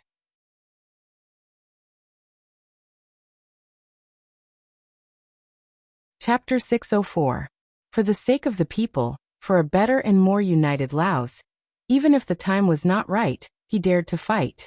Because he believed in the sixth young master and the mercenary army. As for giving Nong Si only one chance to choose, it was because a government could not be controlled by businessmen. Today you want to do this, tomorrow you want to do something else. Do you think the government is run by you alone? Now he had to make a decision to stop this kind of thing from happening again. Luan Xiaochen stated the conditions, and it was Nong Si's turn to think about it. This was a serious matter, and it might even involve the mercenary army. He had to be careful. Luan Xiaochen did not intend to urge him. Instead, he chatted with He Guang and Long Qi about the rich families in Laos. The casual conversation also allowed him to know more about the country, especially about some of the hidden nobles. He got first-hand information about what kind of people they were and what they liked. As for Nong Si, his forehead was covered with layers of cold sweat. He really couldn't make this decision. He wanted to ask if he could go back and think about it, but he thought about Luan Xiaochen's identity. This time he took the initiative to ask for help. How could he be given time to think about it? However, if he really sent the army for a few 100,000 taels of silver, it would be a bit of a joke. But if he did not ask Luan Xiaochen, would Hun Sun let him go? He had already robbed him once, and he had already offended him. He was afraid that there would not be a second time. Increase the protection of the caravan? What a joke. That was Hun Sen's territory. Even if he hired more people, how could he be a match for Hun Sun? Not to mention that hiring one more person would cost more money, which was not in line with the rules of businessmen to save money. In other words, if he did not ask for help from the Laos government, he was afraid that the Sarangans would not be able to trade with the Phnom Penh dynasty in the future. Not only would he lose a big customer, but he might also cause Luan Xiaochen's dissatisfaction. What? You came to ask me for help, but after I gave you an idea, you became timid. What do you think the Laos government is? On the other hand, if things got out of hand, the business of the Golden Rim dynasty might really be abandoned. But it wasn't that there weren't any benefits. On the contrary, there would be great benefits. After this incident, the Solingen family would become famous. In the future, wherever their caravan went, who would dare to provoke them? Wouldn't they be afraid of the mercenary army? In the long run, enduring the pain for a while seemed to be a good thing. After all, Nong-si was still young and had some guts. In addition, if he couldn't solve this problem, he would have to give up the position of patriarch. This was something he was unwilling to accept. After thinking about it, there seemed to be only one choice left. How is it? Has the clan leader made his decision? Luan Xiaochen could wait, but he couldn't wait endlessly. There were so many things for him to deal with. Every minute was precious to him. Knowing that he had to make a decision, Nong-si's eyes flashed with determination. Okay, I'll listen to Governor Luan's orders. He Guang and Long Qi weren't surprised that Nong-si would be so tactful. If he hadn't made such a choice, they would have been suspicious and cut off all ties with him. After all, in a place like Lao Province, disobeying Luan Xiaochen wouldn't lead to anything good. Okay. Luan Xiaochen patted the table to show that he was a little excited. That's it. Don't stop what the Solingen family has been doing. Once the Golden Rim Dynasty gives a result that is not satisfactory, you report it to Yang Pao. After everyone knows about it through the World Knowledge Tea House, it's time for our government to step in. Luan Xiaochen didn't intend to directly put pressure on the Golden Rim Dynasty. He even used the excuse of sending troops. At this stage, the main focus of the provincial government was still on economic development. If he really did this, it was inevitable that he would encounter some opposition. Although with his identity and relationship with Yang Qindong, he could make his words carry weight. After all, they were all working together. It was better not to fall out with him if it was possible. If this matter was reported to Yang Bao, and the whole world knew about it, then even if it was for the sake of dignity and face, they could only fight. Only the people and the government would not say anything else. Only when the people's hearts were united could they do great things. Luan Xiaochen made a plan according to his thoughts. After an hour, he left He Mansion in a low-key manner. Unless he had arranged a spy here before, otherwise he would not know that Governor Luan had visited He's mansion at night. When Yang Qindong received the information from the Security Bureau that Luan Xiaochen had visited He Mansion at night and met with Long Qi and Nong-si secretly, the corners of his mouth curled up. No, Governor Luan knows when to advance and when to retreat. It's good that he knows to keep a low profile before things are settled. But if that's the case, I think we have to speed up our actions. Looking at the vast dense forest in front of him, he issued a military order. Speed up the march and gather at the designated place. The capital of the Golden Rim Dynasty was Golden Rim City. The people sent by the Solingens finally arrived. They found General Dagon and asked him to put pressure on the Golden Rim Dynasty. At the same time, they found General Hun Sun to express their dissatisfaction and their intention to ask for the silver back. Hun Sun was naturally confused. Why did he have to give the silver back to them? Moreover, it was more than 100,000 taels. Did they think he was easy to bully? They could find any reason to bully him. The other party was just a businessman from Laos. He couldn't represent the Laos government, let alone the mercenaries. Why should he be afraid of such a person? As a result, he was kicked out before he could even see General Hun Sen's face. The soldiers also threatened that if he dared to make trouble again, it wouldn't be as simple as kicking him out next time. At least a part of his body would be left behind. The people from the Solingens who found General Dagon didn't have a good ending. General Dagon had only received some benefits from them. Why would he fall out with another general with real power for such a small benefit? Choosing the lesser of two evils, Dagon's approach wasn't wrong. But what he did was equivalent to cutting off all hope for the Solingens. The people who were sent out returned to Wanxiang City and reported the result to the patriarch, Nong-si. If it was before, Nong-si would have been heartbroken and helpless when he heard the result. But now, he knew that Governor Luan would take action. He naturally had confidence in his heart. He immediately ordered people to find the arranged reporters and let them report to Yang Pao about the tragedy of the Solingens caravan in Shangding City of the Golden Rim Dynasty. It was also known as the Mekong River tragedy. The next day, the Yang family published the Mekong River tragedy in the newspaper. The news spread through the World Knowledge Tea House and soon caused a great sensation. The injustice suffered by the Solingans in the Golden Rim Dynasty had been spread throughout the upper class of Laos. This was naturally because of Long Qi. During this period of time, under the banner of Luan Shaoqian, he secretly met with many nobles of the Lansong kingdom. While deepening his friendship with them, he also reached a lot of consensus. This was not only because Long Qi, as the state preceptor, was good at talking with people. There was also a more important reason.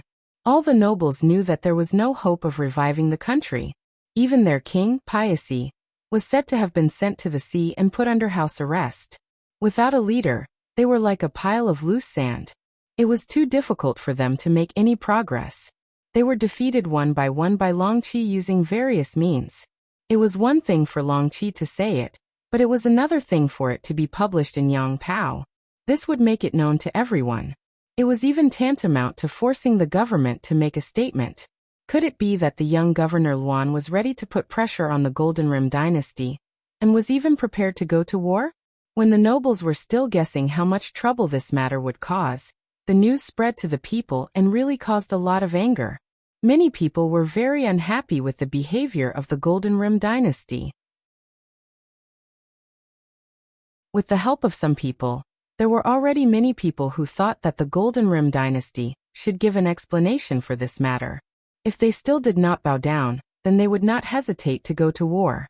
For this reason, many young people said that once the war started, they were willing to sign up for the army and do their best to protect the dignity of Laos. There was a motive, a reason, and even a momentum was created.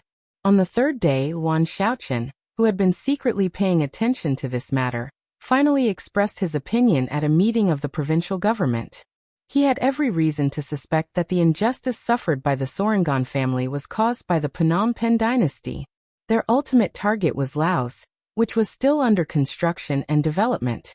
As the governor of Laos, he said that he liked peace and loved peace. However, if anyone dared to trample on the dignity of Laos, then he would not hesitate to go to war. Even if he had to pay the price, he would seek justice and an explanation. He even reserved the right to send troops to seek justice. Luan Shaoqian's words naturally caught the staff of the provincial government off guard. This was an economic development meeting. How could they talk about war? Wasn't this off topic? However, anyone who had seen Yang Pao in the past 3 days knew that Governor Luan was also forced. After all, the people under his rule had been treated unfairly.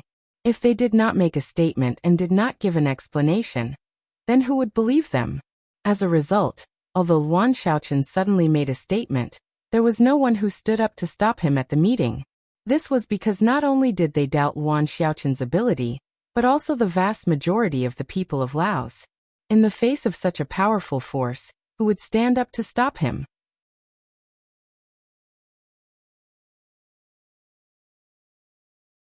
Chapter 605. The meeting went on smoothly. After that, Luan Shaoqian sent a messenger to the Phnom Penh dynasty to demand an explanation.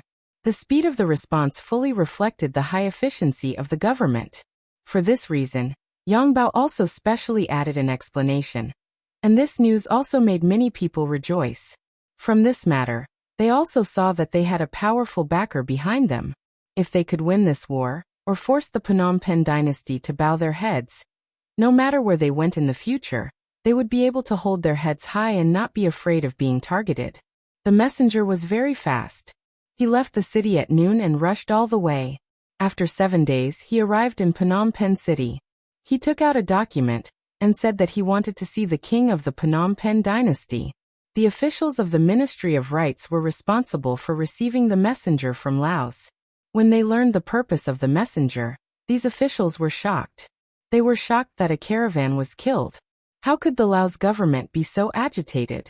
Could it be that one of the people who was killed was a high-ranking official in the provincial government? Faced with the firm attitude of the messenger, the receptionist did not dare to be careless. He quickly reported the matter. In the end, the document asking for compensation and an apology was sent to King Boromir's desk. When Boromir saw this document, he felt a sense of confusion. But then he was furious. He immediately ordered someone to find General Hun's senator. He wanted to ask if the matter was true. If it was true, General Hun's son was too bold. Due to the mercenary army's strength and combat power, it took half a year to conquer Jiaoji and Lansong respectively, forcing the surrounding countries to take the initiative to form an alliance. For example, the Phnom Penh dynasty was now an ally of Siam and the Awol dynasty. Although they were allies, it did not mean that they were willing to compete with the mercenary army. At least, none of the three countries were willing to take the initiative to provoke the mercenary army and become their first target. Perhaps in the final battle, the three countries would win, but the first country to be defeated would definitely be the most miserable. Even if they won, they would not get any benefits. Therefore, the three countries put their hopes on other countries. They hoped that other countries would fight with the mercenary army to the death first, so that they could reap the benefits. However, this definitely didn't mean that his country would be the first country to fight to the death with the mercenaries. Hun's son was urgently called to the palace. As soon as he saw Hun's son, he was scolded by the king. Hun's son didn't know what he had done recently to incur the king's anger. When Bo Guoma was tired of scolding, he threw the document at Hun Sen's feet. He looked at Hun's son with an expression that said, "Look at what you've done." Hun's son picked up the document with trepidation. When he saw what was written on it, he immediately regained his confidence. He was greedy for money, and had done many things that crossed the line, but the Solingen family's caravan was definitely not under his command. So at this moment, he strongly refuted, and even cursed to prove his innocence. Hun's son raised his head, and looked as though he had been greatly wronged. When Boromir saw this, he started to doubt the authenticity of this matter. After all, there was no reason for Hun's son to lie in front of him. If he did, he would find a way to make up for it. "You really didn't do this?" Although Boromir was 70% convinced, he couldn't help but ask with certainty. "Absolutely not. If I did, I'm willing to be burned to ashes after my death," Hun's son said fiercely. Of course, he was full of confidence. Ever since the Solingans sent people over, he had deliberately called a few of his confidants over. In the end, he confirmed that these people didn't do anything. Everything was a misunderstanding. Now that someone was using this matter as an excuse, of course he wasn't afraid. If you didn't do it, why did the Solingans insist that you did it? They even sent a document from Laos because of this. Could it be that they are deliberately putting the blame on us, so that they can use the army against us? Boromir's eyes kept darting around as he considered all kinds of possibilities. That must be it. They want to use the army against us. Your Majesty, the mercenaries are very ambitious. This is the reason they are looking for. We have to be careful. Hun's son immediately agreed after hearing what Boromir said. Ah, so that's the case. How can they bully us like this? Why are they looking for us? What should we do? Why don't General Hun? Boromir was halfway through his sentence when he shook his head. Now that he had formed an alliance with Siam and the Awad dynasty, if he showed any intention of backing out, it would mean that he had voluntarily withdrawn from the alliance. If that happened, if the mercenaries really chose him as their next target, without an ally, how could he resist them? It seemed that it was impossible to back down. However, if he insisted on being stubborn, he didn't want to be attacked by the mercenaries. He couldn't make a decision at the moment. He looked at Hun's son, who was still waiting for his orders, and waved his hand. "You can leave now. By the way, when people ask you about this matter, don't say anything. Don't admit or deny it. Let's see how it goes." "Oh," Hun's son responded intentionally. It seemed that this matter had something to do with him. However, since the king had such an attitude, what else could he do other than agree? Before Boromir could come up with a solution, he kept delaying the matter. When the messenger from Laos failed to meet him 3 times, he left angrily. Before he left, he even said in a domineering tone that if he still couldn't get a satisfactory answer when he returned to Laos, he would send an army instead of an emissary to Laos. The messenger left. Based on what he said before he left, there wasn't much time left for the Phnom Penh dynasty. There were only 7 days left. If they couldn't make a decision, it seemed like a war was imminent. When he heard that a war was about to break out, Boromir was really afraid. The military strength of the Phnom Penh dynasty was only average. In terms of territory, it was smaller than Laos. Once a fight broke out, what would he use to defend against the mercenary army? He couldn't win the war. If he couldn't win, he would have to bow down. If he bowed down, the mercenaries would have no reason to send an army. Although it would be humiliating and might even cause dissatisfaction with his allies, what other choice did he have? Just when Boromir was hesitating, and he was even inclined to admit defeat, the messengers from Siam and the Awol dynasty suddenly appeared. They all expressed their approval of the Phnom Penh dynasty's initiative to attack Laos. At the same time, they also stated that if Laos wanted to harm the Phnom Penh dynasty, they wouldn't sit idly by. They would take the initiative to send troops to help. After all, they were allies. With the support of his allies, Boromir's confidence increased a little. However, he still couldn't make a decision. But it was at this moment that something unexpected happened. He didn't know how, but this matter was spread all over the country. Immediately, a large number of citizens stood up and expressed that they would not lower their heads for the sake of the country's dignity. At this critical moment, they were willing to fight for the country. Following the pleas of the people, more and more nobles and rich gentry stood up. They expressed that they would not bow down to the unreasonable accusations of Lao province. For this reason, they were willing to pay a large amount of military expenditure to support the king. The people's matter was easy to deal with. As long as the public opinion was good, the kind and ignorant people could be easily manipulated and led. But why did the nobles stand up as well? Boromir was very puzzled. He immediately sent someone to investigate. Soon the results reached his ears. It turned out that the nobles did this for the sake of their own interests. They said that it was for the sake of their interests because the envoys of Siam and Ava contacted them in private.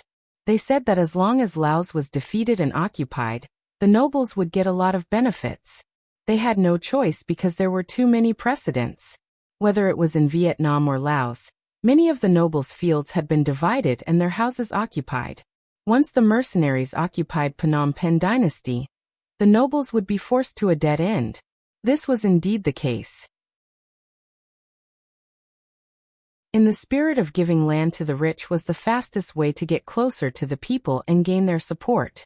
This was done in both Vietnam and Laos. Many rich gentry went bankrupt because of this, and some of them even had their properties confiscated because of this, and their entire family was taken away to reform through labor. However, not all nobles were targeted like this. For example, some nobles who were doing legitimate business or inherited their titles and relied on their salaries.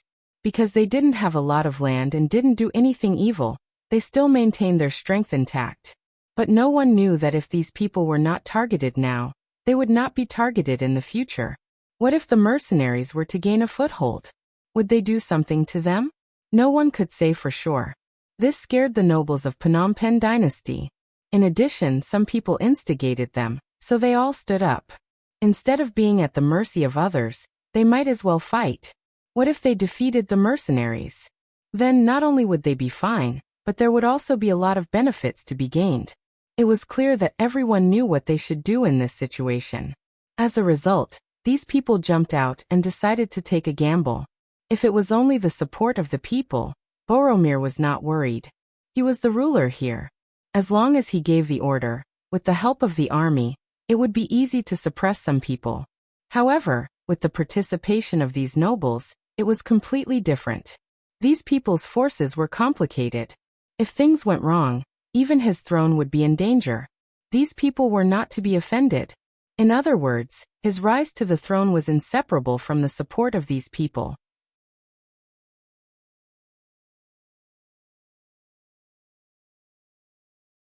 Chapter 606.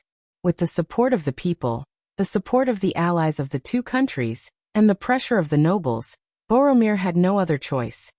He made up his mind to not lower his head, and began to mobilize the army. While asking for military funds from the nobles, he also began to recruit soldiers from the people. There was no such thing as an airtight secret, not to mention that the Goldenbian dynasty had no intention of hiding their actions. Just as the emissary returned to Wanxiang City, new news came. The Goldenbian dynasty had begun to prepare for war. and had recruited 100,000 soldiers from the people. In addition to his original army, the number of soldiers reached 400,000. When the number of enemies was reported to Yuan Shaoqian, he was shocked. His first reaction was to ask his subordinate, the sixth young master, where was he? When he found out that the sixth young master had returned to Wanxiang City and was in the original Lansong Palace, Yuan Shaoqian put down everything in his hands and rushed to the palace. Now that things had gotten out of hand, he could not hold it in anymore. He urgently needed the support of the sixth young master. Yang Chendong returned to Wanxiang City the night before yesterday. As the saying goes, leaving the city without a sound, returning without a sound. He returned after arranging everything. After being busy for a while, he came back and had a good sleep. When he woke up, Yang Chendong began to stroll around the palace. As he walked around, he clicked his tongue and sighed. These bastards really know how to enjoy life. The country isn't very big, and there are still many people who can't afford to eat. Their palaces are bigger and more luxurious than the other. How many people's hard-earned money is this? Young master, the palace in Crimson City is better than here. Hearing Yang Chendong's sigh, Tiger's Mane thought that the sixth young master was mentally unbalanced and wanted to comfort him. I know. Yang Chendong nodded, then looked at Tiger's Mane as if he was looking at an idiot. This immediately attracted Beta Persei's laughter from the other side. Knowing that he was being laughed at by Beta Persei and seen as an idiot by the sixth young master, Tiger's Mane was a little unconvinced. He wanted to explain, but Yang Chendong spoke first. The young master thought that it would be a waste to have such a big palace here. Why don't we make good use of it? Why is there no one living here? The young master can live here.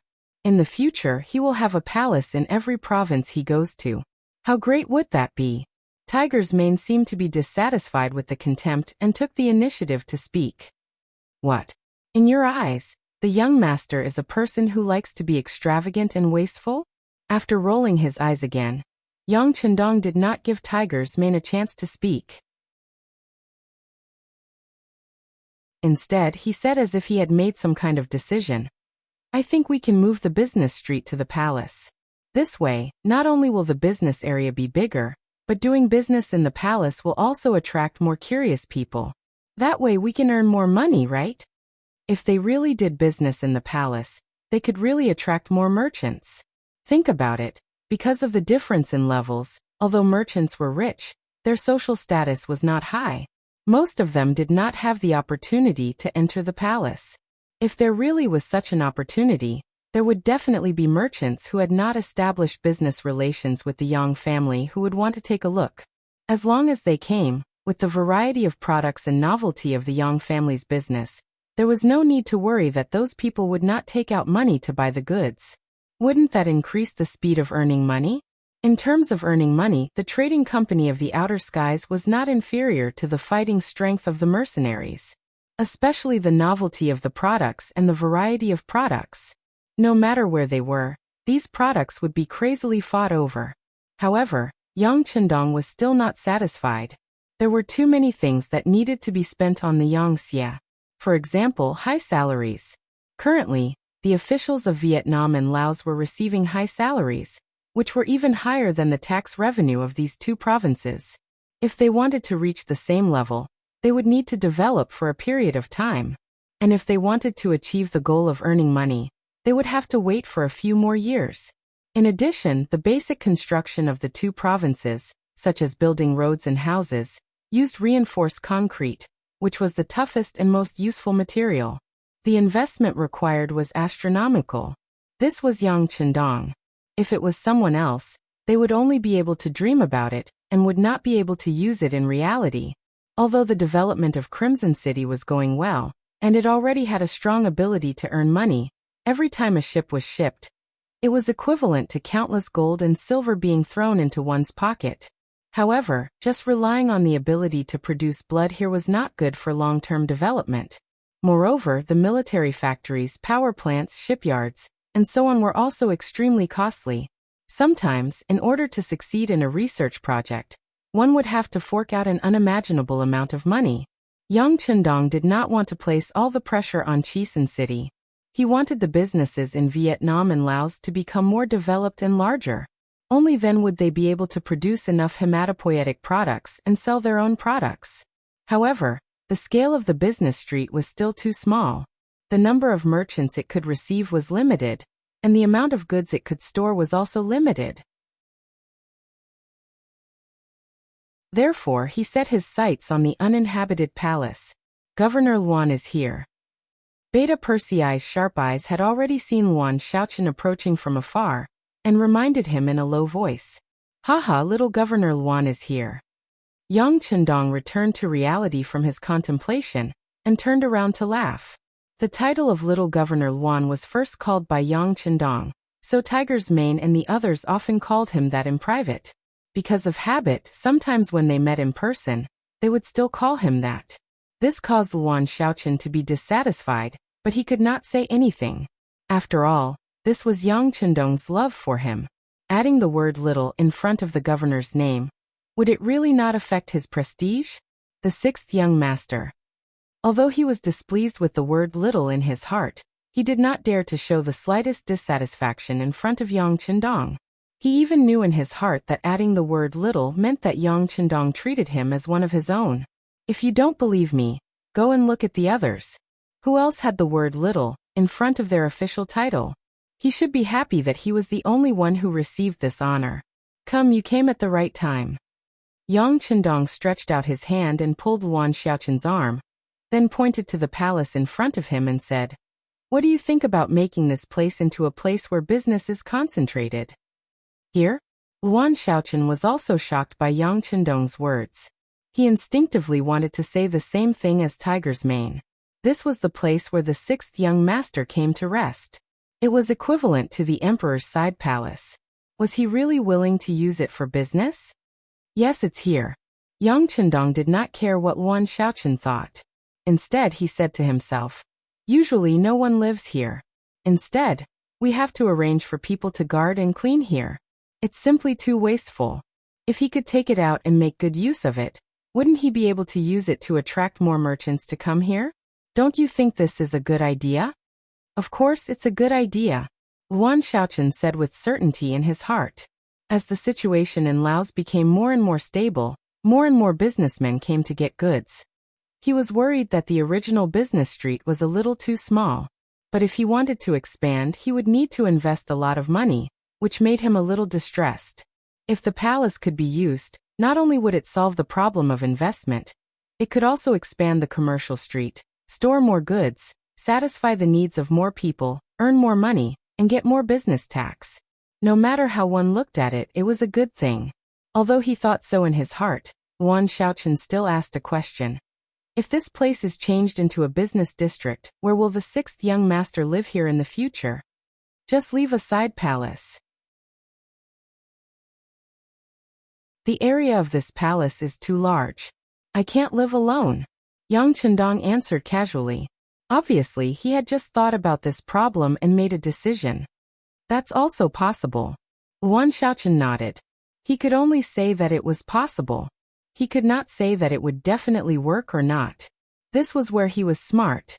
The palace was equivalent to Yang Chendong's private property. He could decide how to deal with it. Other people did not have such power, even if he might be Yang Chendong's brother-in-law in the future. Otherwise, if other people knew that he was the one who wanted to use the palace, and then the sixth young master agreed, who knew if it would cause some bootlickers to be unhappy? It was even possible to cause a group of people to attack him because of this. As the territory controlled by Yang Chendong grew larger and larger, and as the strength of the mercenaries continued to expand, no one thought that the sixth young master would be limited to being a loyal duke. Not to mention a duke, it was very normal for him to be called a king and an emperor in the future. Anything related to the sixth young master was not a trivial matter, and there would be more and more rules in the future. Now that he wanted to use his private property, it was inevitable that he would be punished in the future. Luan Xiaoqian was very careful, and it could even be said that he had a long-term vision. In the eyes of Yang Chendong, he just laughed. He liked subordinates who did things with a sense of propriety. Such people could be entrusted with important tasks and have greater prospects in the future. Well, since you don't object, it's settled. In the future, not only the royal palace here, but also the royal palace in Yunnan province, as long as the other occupied royal palaces can be classified as commercial use. In this way, we can save some time and financial resources to build a commercial street. Ha ha ha. Yang Chendong was happy with his idea. At the same time, the words "you don't object" also removed Luan Xiaochen from this matter. If you don't object, it was enough to show that this matter was led by Yang Chendong alone, and it had nothing to do with other people. If there were any problems in the future, naturally, they would not be able to find other people. Yang Chendong's words revealed another piece of information, and that was that he would occupy other palaces in the future. This also shocked Luan Xiaochen, and he took the opportunity to tell the person in charge of Yang Chendong. The sixth young master, there are some problems now, and it started with a business family called Solingen.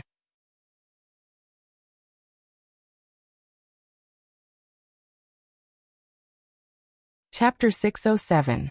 Luan Xiaochen didn't know that Yang Chendong had already known about the development of this matter from the beginning to the end, and it was even planned by Yang Chendong. He was just fulfilling his duty as a governor and reported the matter truthfully. Yang Chendong did not intend to interrupt Luan Xiaochen. Instead, he listened to the report very carefully. From time to time, he would frown and nod. After a while, when Luan Xiaochen finally finished, especially when Luan Xiaochen mentioned that the Golden Bian dynasty had begun to gather troops and recruit new troops, Yang Chendong could not help but say, "They are just courting death." He did have such qualifications to say such things. In the eyes of others, the Golden Border dynasty was a great existence. Even in the eyes of the Great Ming dynasty, because it was too far away, it was quite out of reach. However, in Yang Chendong's view, it was completely different.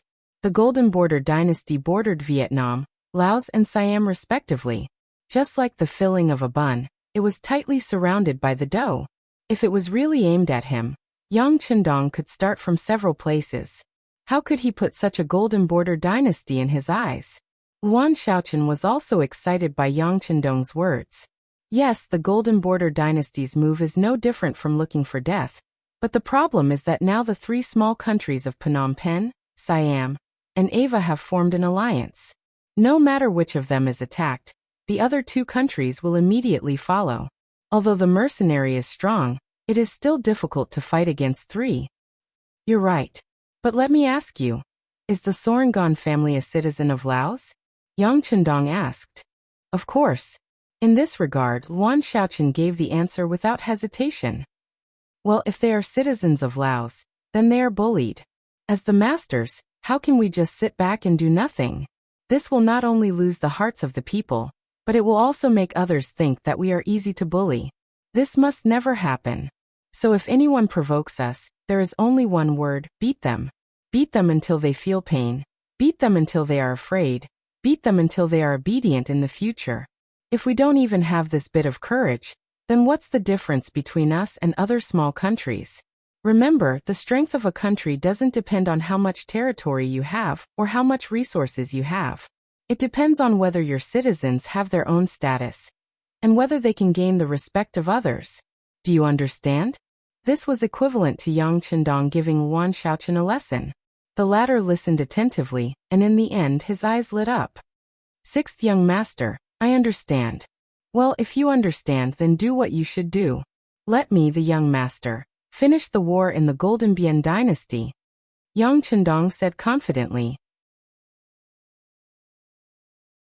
To others, this war was a little sudden, but to him, he had been preparing for it for 4 months, and everything that needed to be arranged had been arranged. Luan Xiaochen left with a happy face. Since the sixth young master said that he would be in charge of the war, he only needed to do the logistics work well. Of course, the economic development of Laos could not be stopped. On the contrary, the huge Lansong Palace could be used, and he could use more goods to launch a larger economic trade. After Luan Xiaochen returned to the provincial government, he did not mention anything about the war. Instead, he announced the decision to move the commercial street to the palace and increase the economic trade development. As soon as the news came out, everyone who heard it was shocked and confused. What happened? Could it be that the mercenaries were afraid of the Golden Bian dynasty? Then they wanted to use the increased economic trade share to attract everyone's attention. It made sense. Although the mercenaries had the most advanced firearms, their foundation was too weak. Plus, they had just conquered Vietnam and Laos, so they should be weak. Even in the face of the Golden Bien dynasty's provocation, they had to suppress it first. When the Patriarch of Solingen heard the news, he immediately panicked. What did this mean? Did Governor Luan shrink back? He had created enough public opinion, and now many business families were waiting to see the result. If things were to end like this, it would be very awkward for the party involved. Not only would the family's business reach be unable to reach the Golden Bien dynasty, but the other countries would also vigorously attack them. After all, this matter seemed to be caused by them first. It was just a business family. If they suffered a loss in a foreign country, they could just admit it, and then use more money and more sincerity to build relationships. But they still wanted to kidnap the mercenaries and the Laos government, and use administrative pressure to solve everything. If they succeeded, others would look up to them, and it would be normal for them to give the green light. But now the Laos government did not care about them. Without their backing, the Solingen family would naturally be hated by everyone. Nong Si's face was full of panic. This was not only because he could no longer be the patriarch, but also because the entire Solingen family was about to collapse under the heavy pressure. If that really happened, he would become the sinner of the family, and be engraved on the list of shame forever. Nong Si could not sit still and wait for death. He got on the carriage and went straight to the Long residence. He wanted to ask Long Xian about it. In fact, with his status, he could not get in touch with any of the higher-ups in Laos. The only person he could get in touch with was his family's business partner. Long Chi was also shocked by the sudden news from the provincial government. Previously, Luan Xiaoqian had solemnly vowed that as long as they exposed the matter and made it known to everyone, the provincial government would not sit by and do nothing. But now the wind had suddenly changed. What was going on? What happened in the middle of it all? By the time Nong Si arrived at the Long residence, Long Chi had already sent someone to the He residence. He wanted to see if he could meet with General He Guang. If he could see General He Guang, it meant that things were not too bad. Otherwise, things would be troublesome. Recently, he had been using the provincial government's name to contact the nobles in Laos, and he had seen some results. But if he were to be abandoned this time, then all his previous efforts would be for naught. Long Chi himself would also become the object of everyone's disdain. He was afraid that in the future, other than staying obediently in the mansion, he would not be able to do anything else, and no one would be willing to believe in him. Don't worry, don't worry. Long Chi saw Nong Si in front of him, sweating profusely. He comforted him, and at the same time he was comforting himself. I think Governor Luan is a responsible person. He won't abandon us like this. But he's still too young. Young people are always impulsive. Nong Si said in disbelief. I've already sent someone to see General He Guang. Let's see if he's willing to see us first. Long Chi was also affected by this sentence, but at this moment he could only hold on to a glimmer of hope and hope that good news would come. After what seemed like 2 hours, it felt like a year had passed. Finally, the person he sent out came back with a message from He Guang. Don't panic. Everything is under control. Just wait and see the results. This was the message from He Guang. Although Long Chi could not understand it, when he learned that the person he sent not only entered the He residence, but also met with General He Guang, he felt relieved. Since He Guang was willing to see his people, it meant that things were not that bad, and there was still hope. No matter how Long Chi comforted himself, many people had already begun to laugh at him. Suddenly the pressure increased. Whether it was Long Chi or the Solingen family, they were now in a deep crisis. The envoys who had been keeping an eye on the Lao government, especially the governor, Luan Xiaoqian, were secretly celebrating. In view of Luan Xiaoqian's strong statement, they were all ready to fight with the mercenaries. But who would have thought that it was all bark and no bite? It seemed that things were not going to end well. This inevitably made some people sigh that the mercenaries were just so. After 5 days, the influence became worse and worse. The nobles who stayed in Lao province also began to increase their communication. From time to time, They would spread rumors that they were not optimistic about the future of Lao province. These nobles no longer had any power, but over the years, they had spread their influence deep into various industries.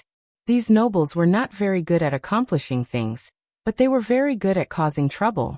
Under their influence, the volume of goods sold in the commercial street was greatly affected. The problem that the merchants had to consider now was the safety of the goods that had entered the Yang family's hands after leaving Laos. Although no one could deny that the Yang family's products were unique and of high quality, and they didn't have to worry about not being able to sell their products, what if they were robbed like the Sualangan family? The matter with the Sorangan family was too big. If it was not properly solved, the safety of all the merchants would not be guaranteed. The Phnom Penh dynasty was fine after they robbed the silver. Would the other small countries and regions follow suit? For the first time, there was a backlog of goods. The official in charge of this matter went to see Luan Shaoqian and suggested whether Chichen City could suspend the shipment or reduce the amount of goods. Otherwise, there would be problems if there were too many goods, especially when some of the goods still had a shelf life. If they were not sold in time, it would be a big loss. Luan Shaoqian did not seem to hear the suggestion of the official. Not only that, he also sent people to Chichen City in the name of the governor to rush the goods. This was the confidence that Yang Qindong gave him. In the face of Luan Shaoqian's actions, many officials expressed their puzzlement. Some of the more straightforward people began to write to Chichen City, asking whether Luan Shaoqian was capable of being the governor of Lao province.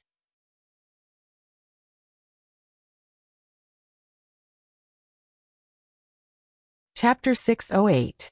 The situation in Lao province began to change. The criticism of Governor Luan Shaoqian was getting louder by the day.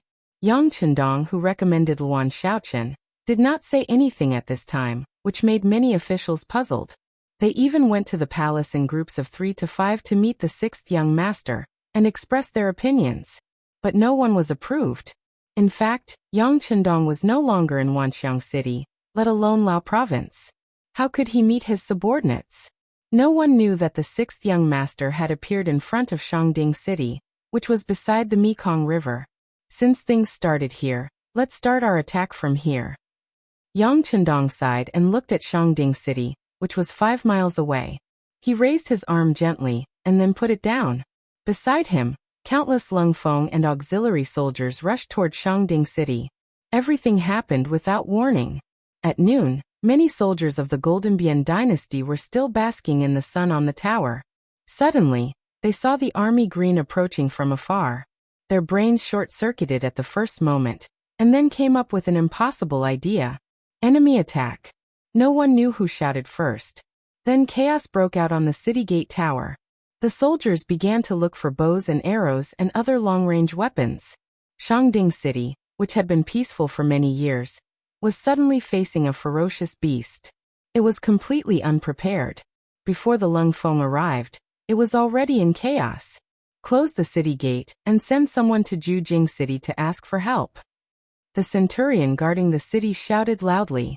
When he realized that no one listened to him, he simply went downstairs, found a fast horse, and rushed out of the city gate on the other side. The centurion's idea was simple. 300 miles behind him, there was a 100,000 army led by General Hun Sun in Jujing City. As long as he sent the message there, it would be a great achievement.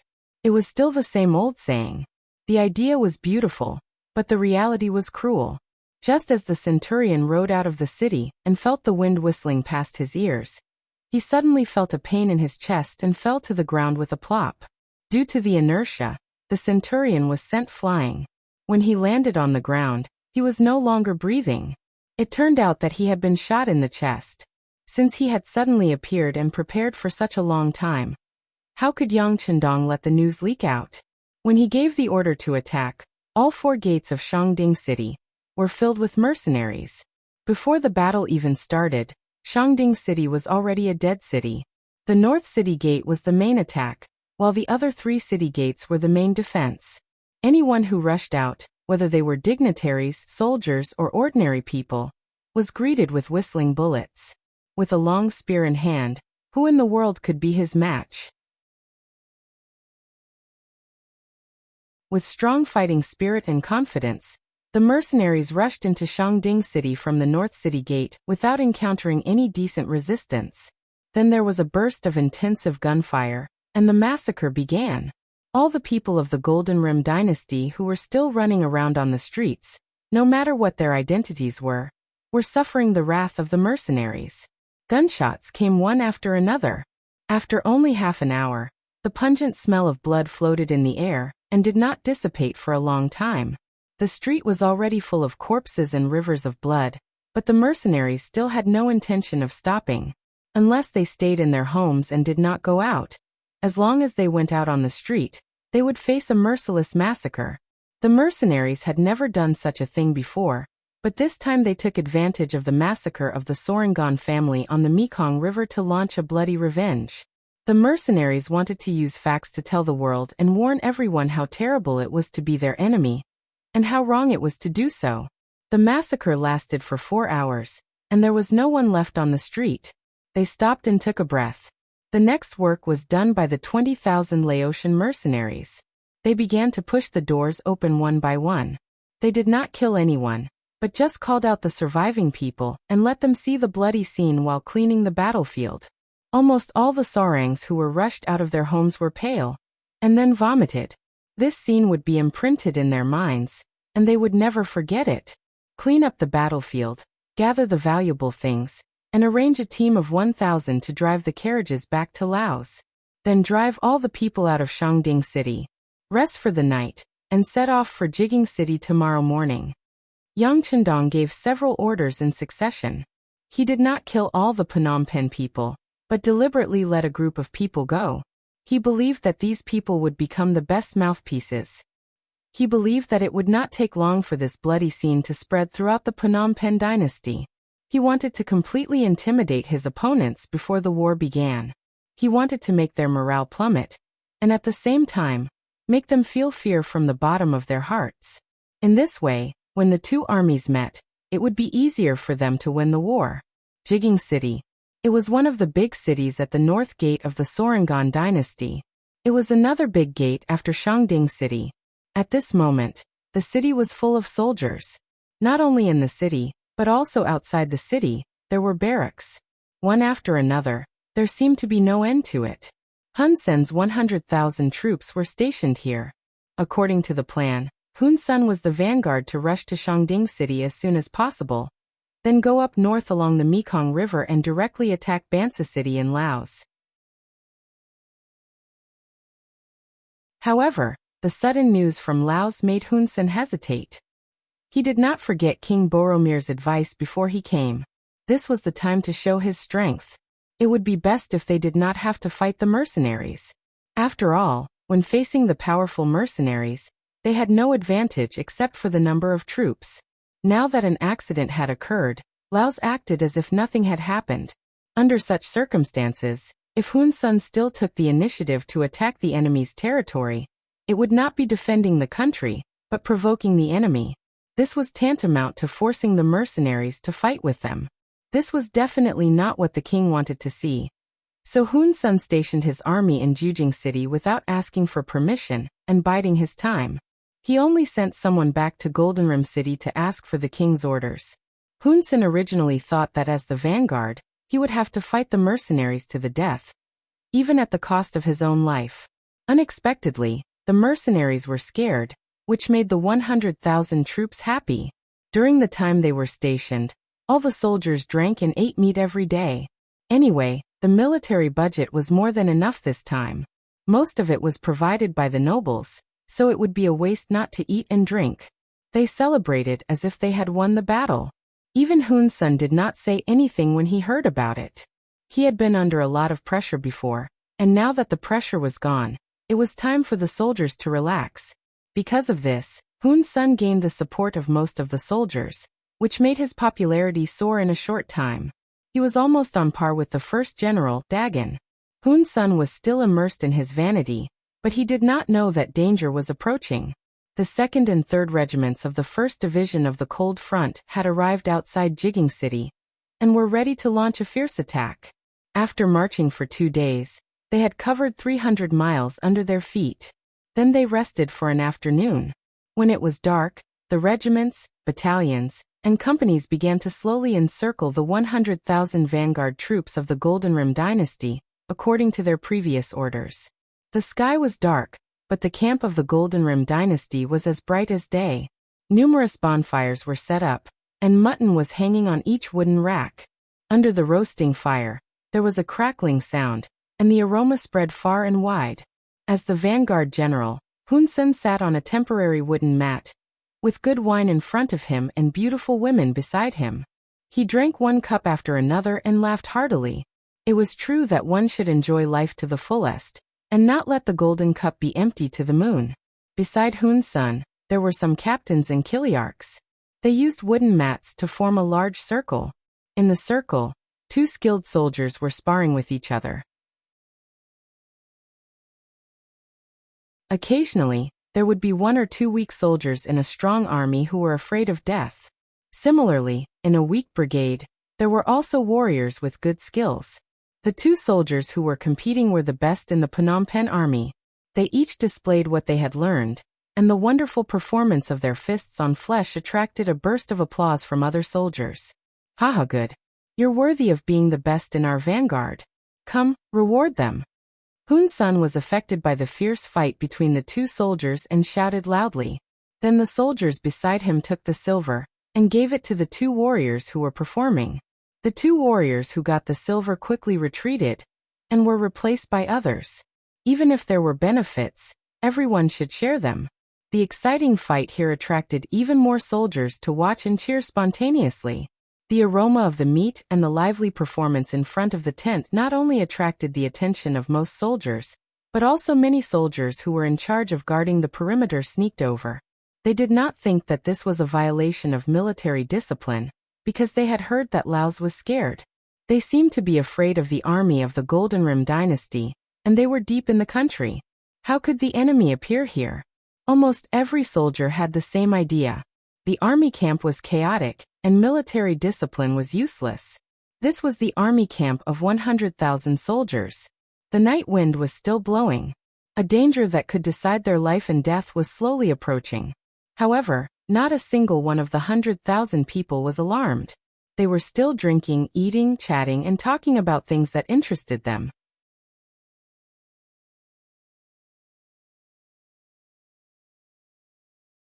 Chapter 609.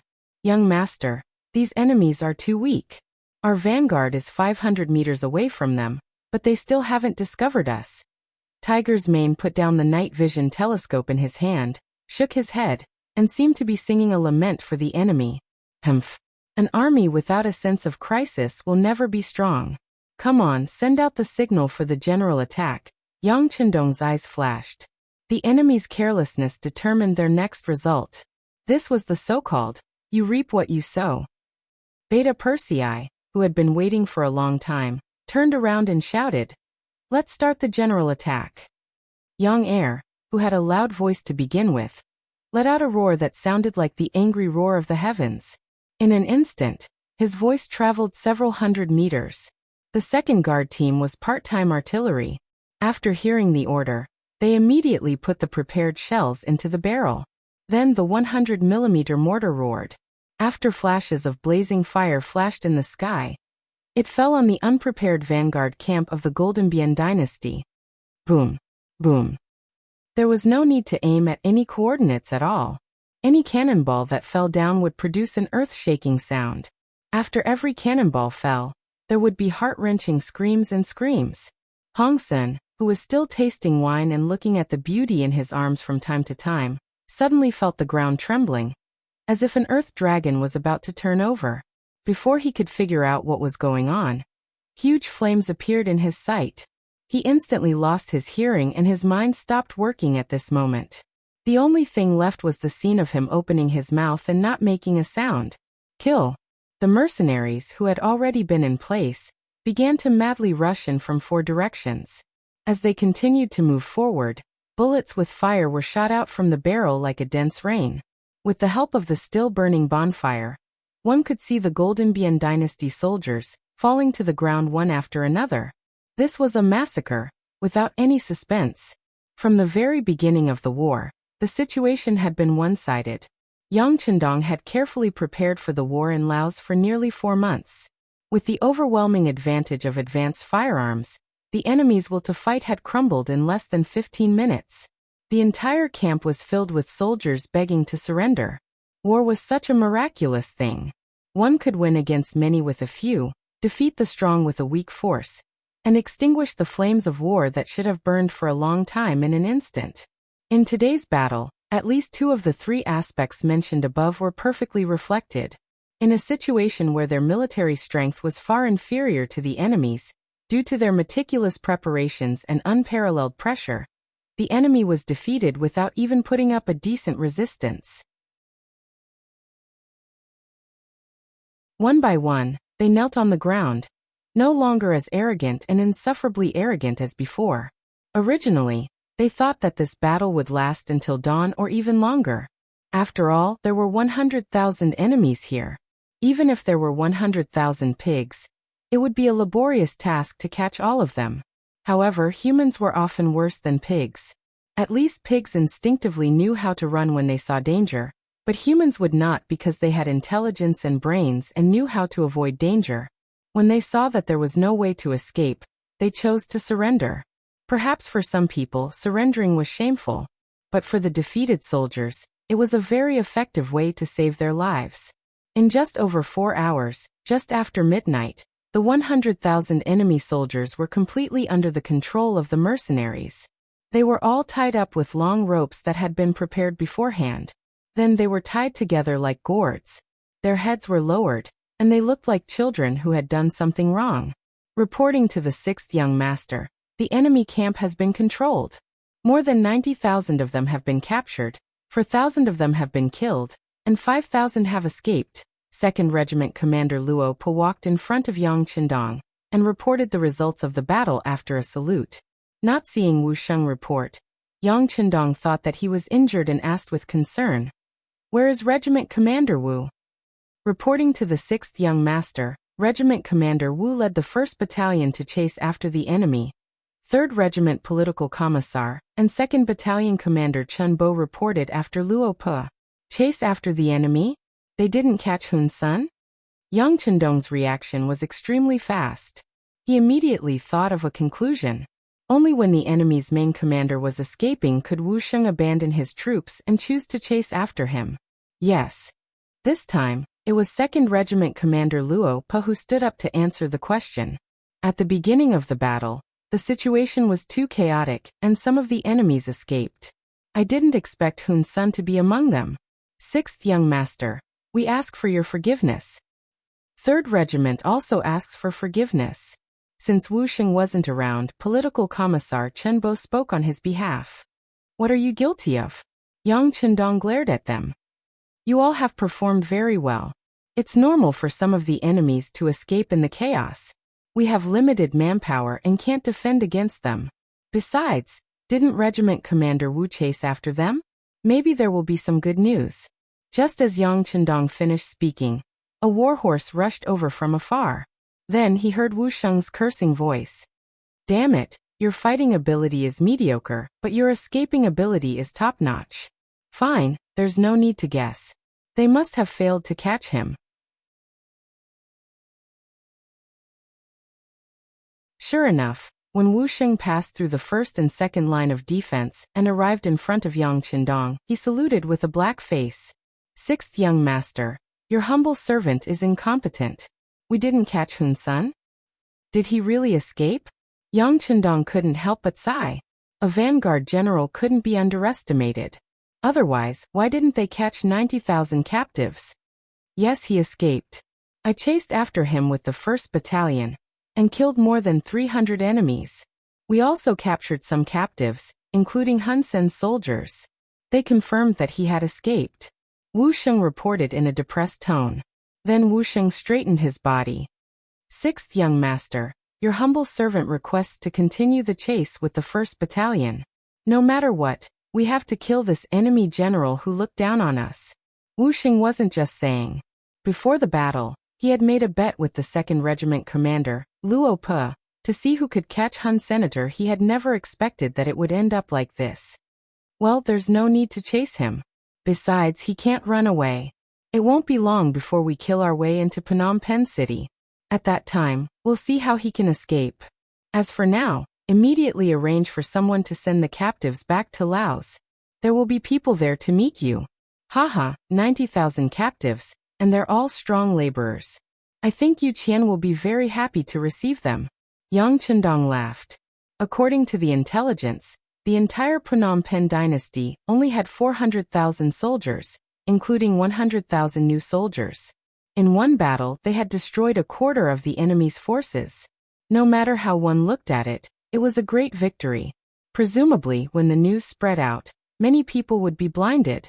The Battle of Jujing was equivalent to a blow to the Phnom Penh dynasty. It proved that the mercenary regime was sacred and inviolable, but at the same time, it exposed their position. Obviously, it was not realistic to launch a sneak attack next. But even so, Yang Chendong and the mercenaries were still very confident in their abilities. Wasn't the reason why they trained as if their lives depended on it? Wasn't it so that they could perform better on the battlefield? Hun Sen escaped. Relying on the fact that his mount was of a better breed, he ran very fast. He only dismounted when the warhorse started foaming at the mouth. At this time, he could already see the walls of the next city, Chuanlong. The mercenaries suddenly appeared in the country and defeated the 100,000 vanguard led by Hun Sen in Jujing. The captives were more than 90,000. After Hun Sen personally confirmed the news, the Chuanlong city guard sent the news to the capital, Phnom Penh City. Along with the news, there was also the fact that Shandong City was breached and 30,000 civilians were slaughtered. This was all spread by the people who were deliberately released by the mercenaries. There was absolutely no question about its reliability. The two news spread one after another in the territory of the Phnom Penh dynasty, causing waves of panic among the people. The mercenaries were too powerful. In just a few days they had conquered 2 cities, killed more than 100,000 people, and captured more than 100,000 people. Could the country's army defeat such an opponent? In Phnom Penh City, when the news arrived, it was not only the people who were panicking, but also some dignitaries. They knew that the mercenaries were very powerful.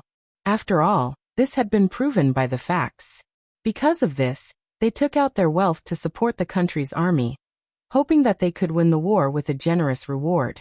But now reality had given them a big slap in the face. Everyone was silent at the same time. They also had doubts in their hearts. Was it right for them to support their country to go to war with the mercenaries? In the palace, the moment King Boromir received the news of the war, he sat there without moving for a long time as if he had been petrified. When he came back to his senses, he cursed. First, he scolded the mercenaries for not playing by the rules. They were clearly trying to keep the peace and were about to admit defeat. However, they suddenly sent out troops and caught them off guard with a sneak attack. Then he scolded Hun Sen for his stupidity and incompetence. Hun Sen's 100,000 troops were completely defeated in less than 4 hours. How was he a vanguard general? He was clearly an idiot. When he thought about how this was caused by this person, he was even more furious. He could not wait to skin this person and pull out his tendons to relieve the hatred in his heart. He had cursed, but the situation would not change because of his curses. What to do next was ultimately up to him, the king. General Dagon, I will give you 150,000 soldiers to guard Chuanlong City. No matter what, you cannot let the mercenaries take a step forward. I will immediately send people to Siam and the Awad dynasty to ask for help. Since we are allies, they can't just stand by and watch us get beaten.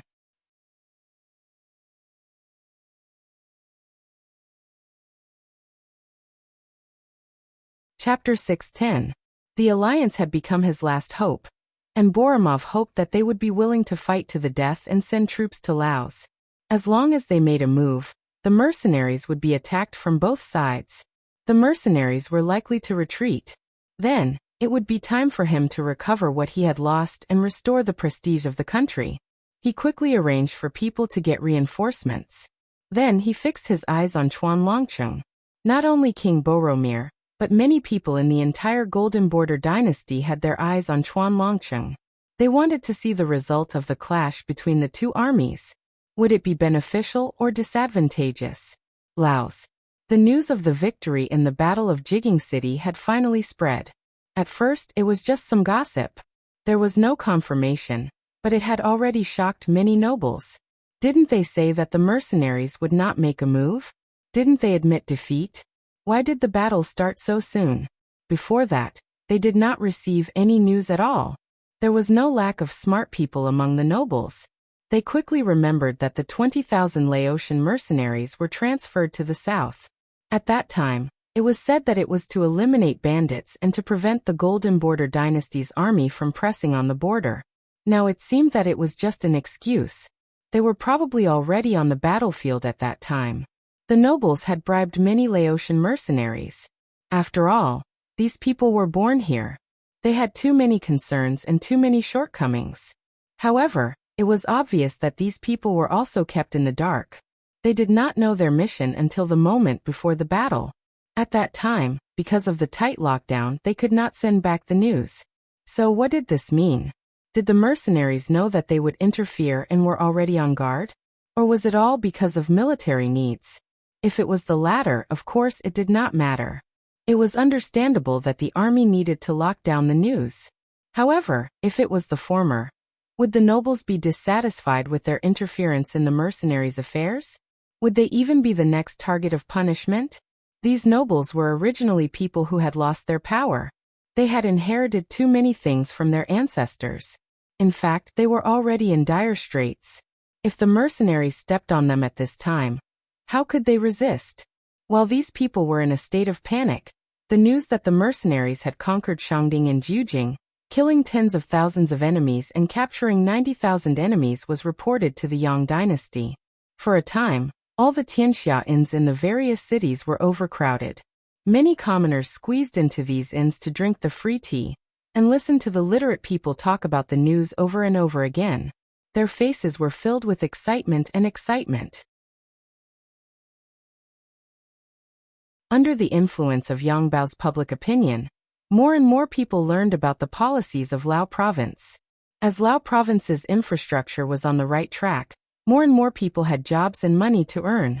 Through the distribution of land to the rich, more and more people were able to live on land that belonged to them. As long as the people had land in their hands, they would feel at ease and satisfied. Although the Lao provincial government had only been established for a few months, it had already received the sincere support of many of the people. This time, when they learned that the mercenaries who were guarding the fruits of their victory had won a great victory, almost everyone was happy. If they won the war, it meant that the benefits in their hands would not be taken away at will. In front of a bright future, the Lan-Tsang kingdom could go to hell. In the past, this kingdom had not treated the people well.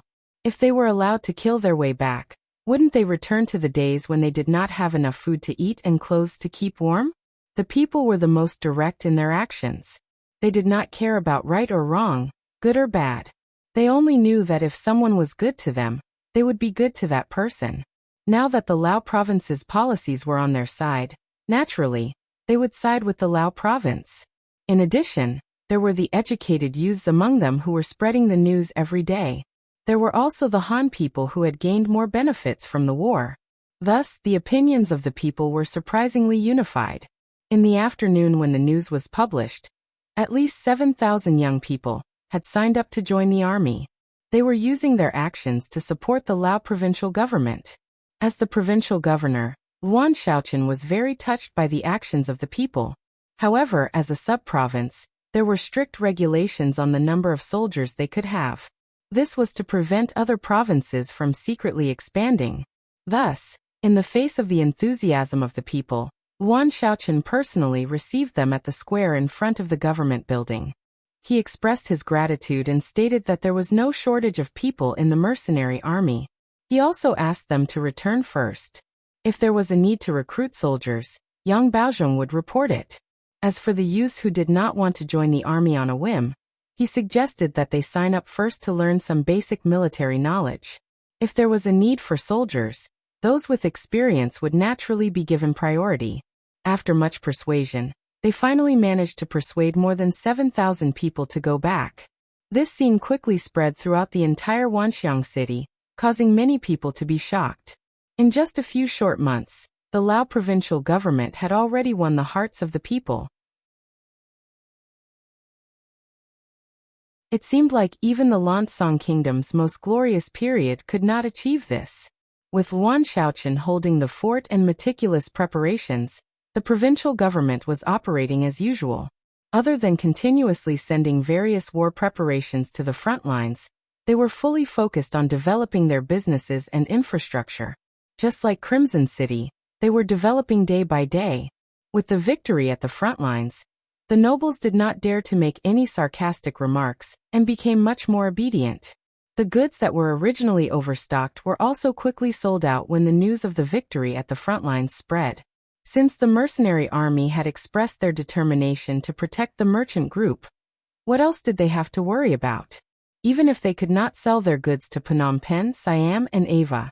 But weren't there other countries and regions around them? Just Great Ming alone was a huge market, and it was enough for them to mess around. The merchants began to move. Every time they brought in goods, they would have to pay more tax. The money from the sale of goods could not be intercepted in Lao province, and all of it had to be handed over to Qian City after the transaction. However, the tax did belong to them, and they could use it to develop their businesses. Money made the world go round. The development of Lao province entered a faster track. However, in this era of rapid development, there was a sudden movement in Lankai City, which was south of Wanxiang City. The Siam kingdom had sent out 200,000 soldiers and was about to attack the city. As the war progressed, the days passed, and Siam and Ava finally started to make their moves. This was especially so for Siam, whose territory was adjacent to Wanxiang City, where the Lao province government was located. When they received King Boromir's request for help, the higher-ups made the decision to send troops to Wanxiang City. King Ilichi of Siam was a person with foresight. When Jiaoji was still around and sent troops to South Ming, his attention was already on this place. If not for the fact that he had to cross Lansong and Jiaoji to enter Great Ming, he would have already thought of sending troops to seize the resources of Great Ming. What happened next was beyond Ilichi's expectations. Suddenly, a mercenary army appeared and defeated the seemingly strong Jiaoji. Then, the mercenary army took over Lansong and changed its name to Lao Province. This series of actions immediately made him feel nervous. Ilichi was worried about the powerful military strength of the mercenary army. He was worried that they would use this opportunity to attack him. In all honesty, if he had such a powerful army, he would definitely not be soft-hearted. He would definitely raise his butcher's knife and slash down on the people and regions that he felt deserved it. He believed that he was not the only one who felt this way. The mercenary army would also feel the same way. Originally, he was thinking of how to fight his way out of this chaotic world, expand his territory, and create a great empire. However, the unexpected rise of the mercenary army forced him to give up on this idea. Instead, he thought of how to protect himself. This was the reason why Siam, Phnom Penh, and Ava formed an alliance. In other words, they felt the danger and huddled together to protect themselves. They were confident that with the alliance of the three countries, they would have considerable strength. Although it was not enough to destroy the mercenary army, it would at least make them feel pressured. What was unexpected was that not long after the alliance was formed, the Sorangan family incident occurred. While Ilichi was scolding General Hun Sun for his stupidity, he was also paying close attention to the development of the situation. Fortunately, some news came not long after. The mercenary army suddenly stopped mentioning this matter, as if they had admitted defeat. However, why was his heart still unable to calm down? The facts proved that Ilichi's intuition was right. On the surface, the mercenary army seemed to have admitted defeat. However, they had been gathering their forces secretly and launched an unexpected and swift attack. Not only did they occupy two big cities, but they also directly destroyed the 100,000 troops of the Phnom Penh dynasty. This weakened the strength of the enemy and showed the invincible and powerful side of the mercenary army. Ilichi admired their actions, but at the same time, the pressure increased greatly. Today, the mercenary army was targeting the Phnom Penh dynasty. Would they target Siam tomorrow? Instead of letting the mercenary army approach step by step, it was better for them to take the initiative to attack, especially when the mercenary army was confronting the Phnom Penh army. If they suddenly attacked, their chances of winning would be much higher. Once they captured Wanxiang City, not only would they be able to obtain the wealth and various resources in the city, but it would also be tantamount to seizing the mercenary army's escape route. This would greatly relieve the pressure on the Phnom Penh dynasty. As for whether this would lead to the retaliation of the mercenary army, what a joke, they were already enemies. Was there a need to be afraid of such things happening? Siam's unannounced attack caused a wave of panic in Wanxiang City. The nobles who had become obedient began to move again. Some of them even began to secretly contact the special envoy sent by Siam. They seem to have decided to side with the other party. You're tuning in to the Li Mei's Sword of Destiny YouTube channel. We're so grateful for your support, and don't forget to subscribe to join us on this incredible journey through captivating stories. Your generosity through donations truly makes a world of difference, as it's the primary source of revenue that allows me to expand and enhance this channel for you. Thank you from the bottom of my heart for being a part of this adventure.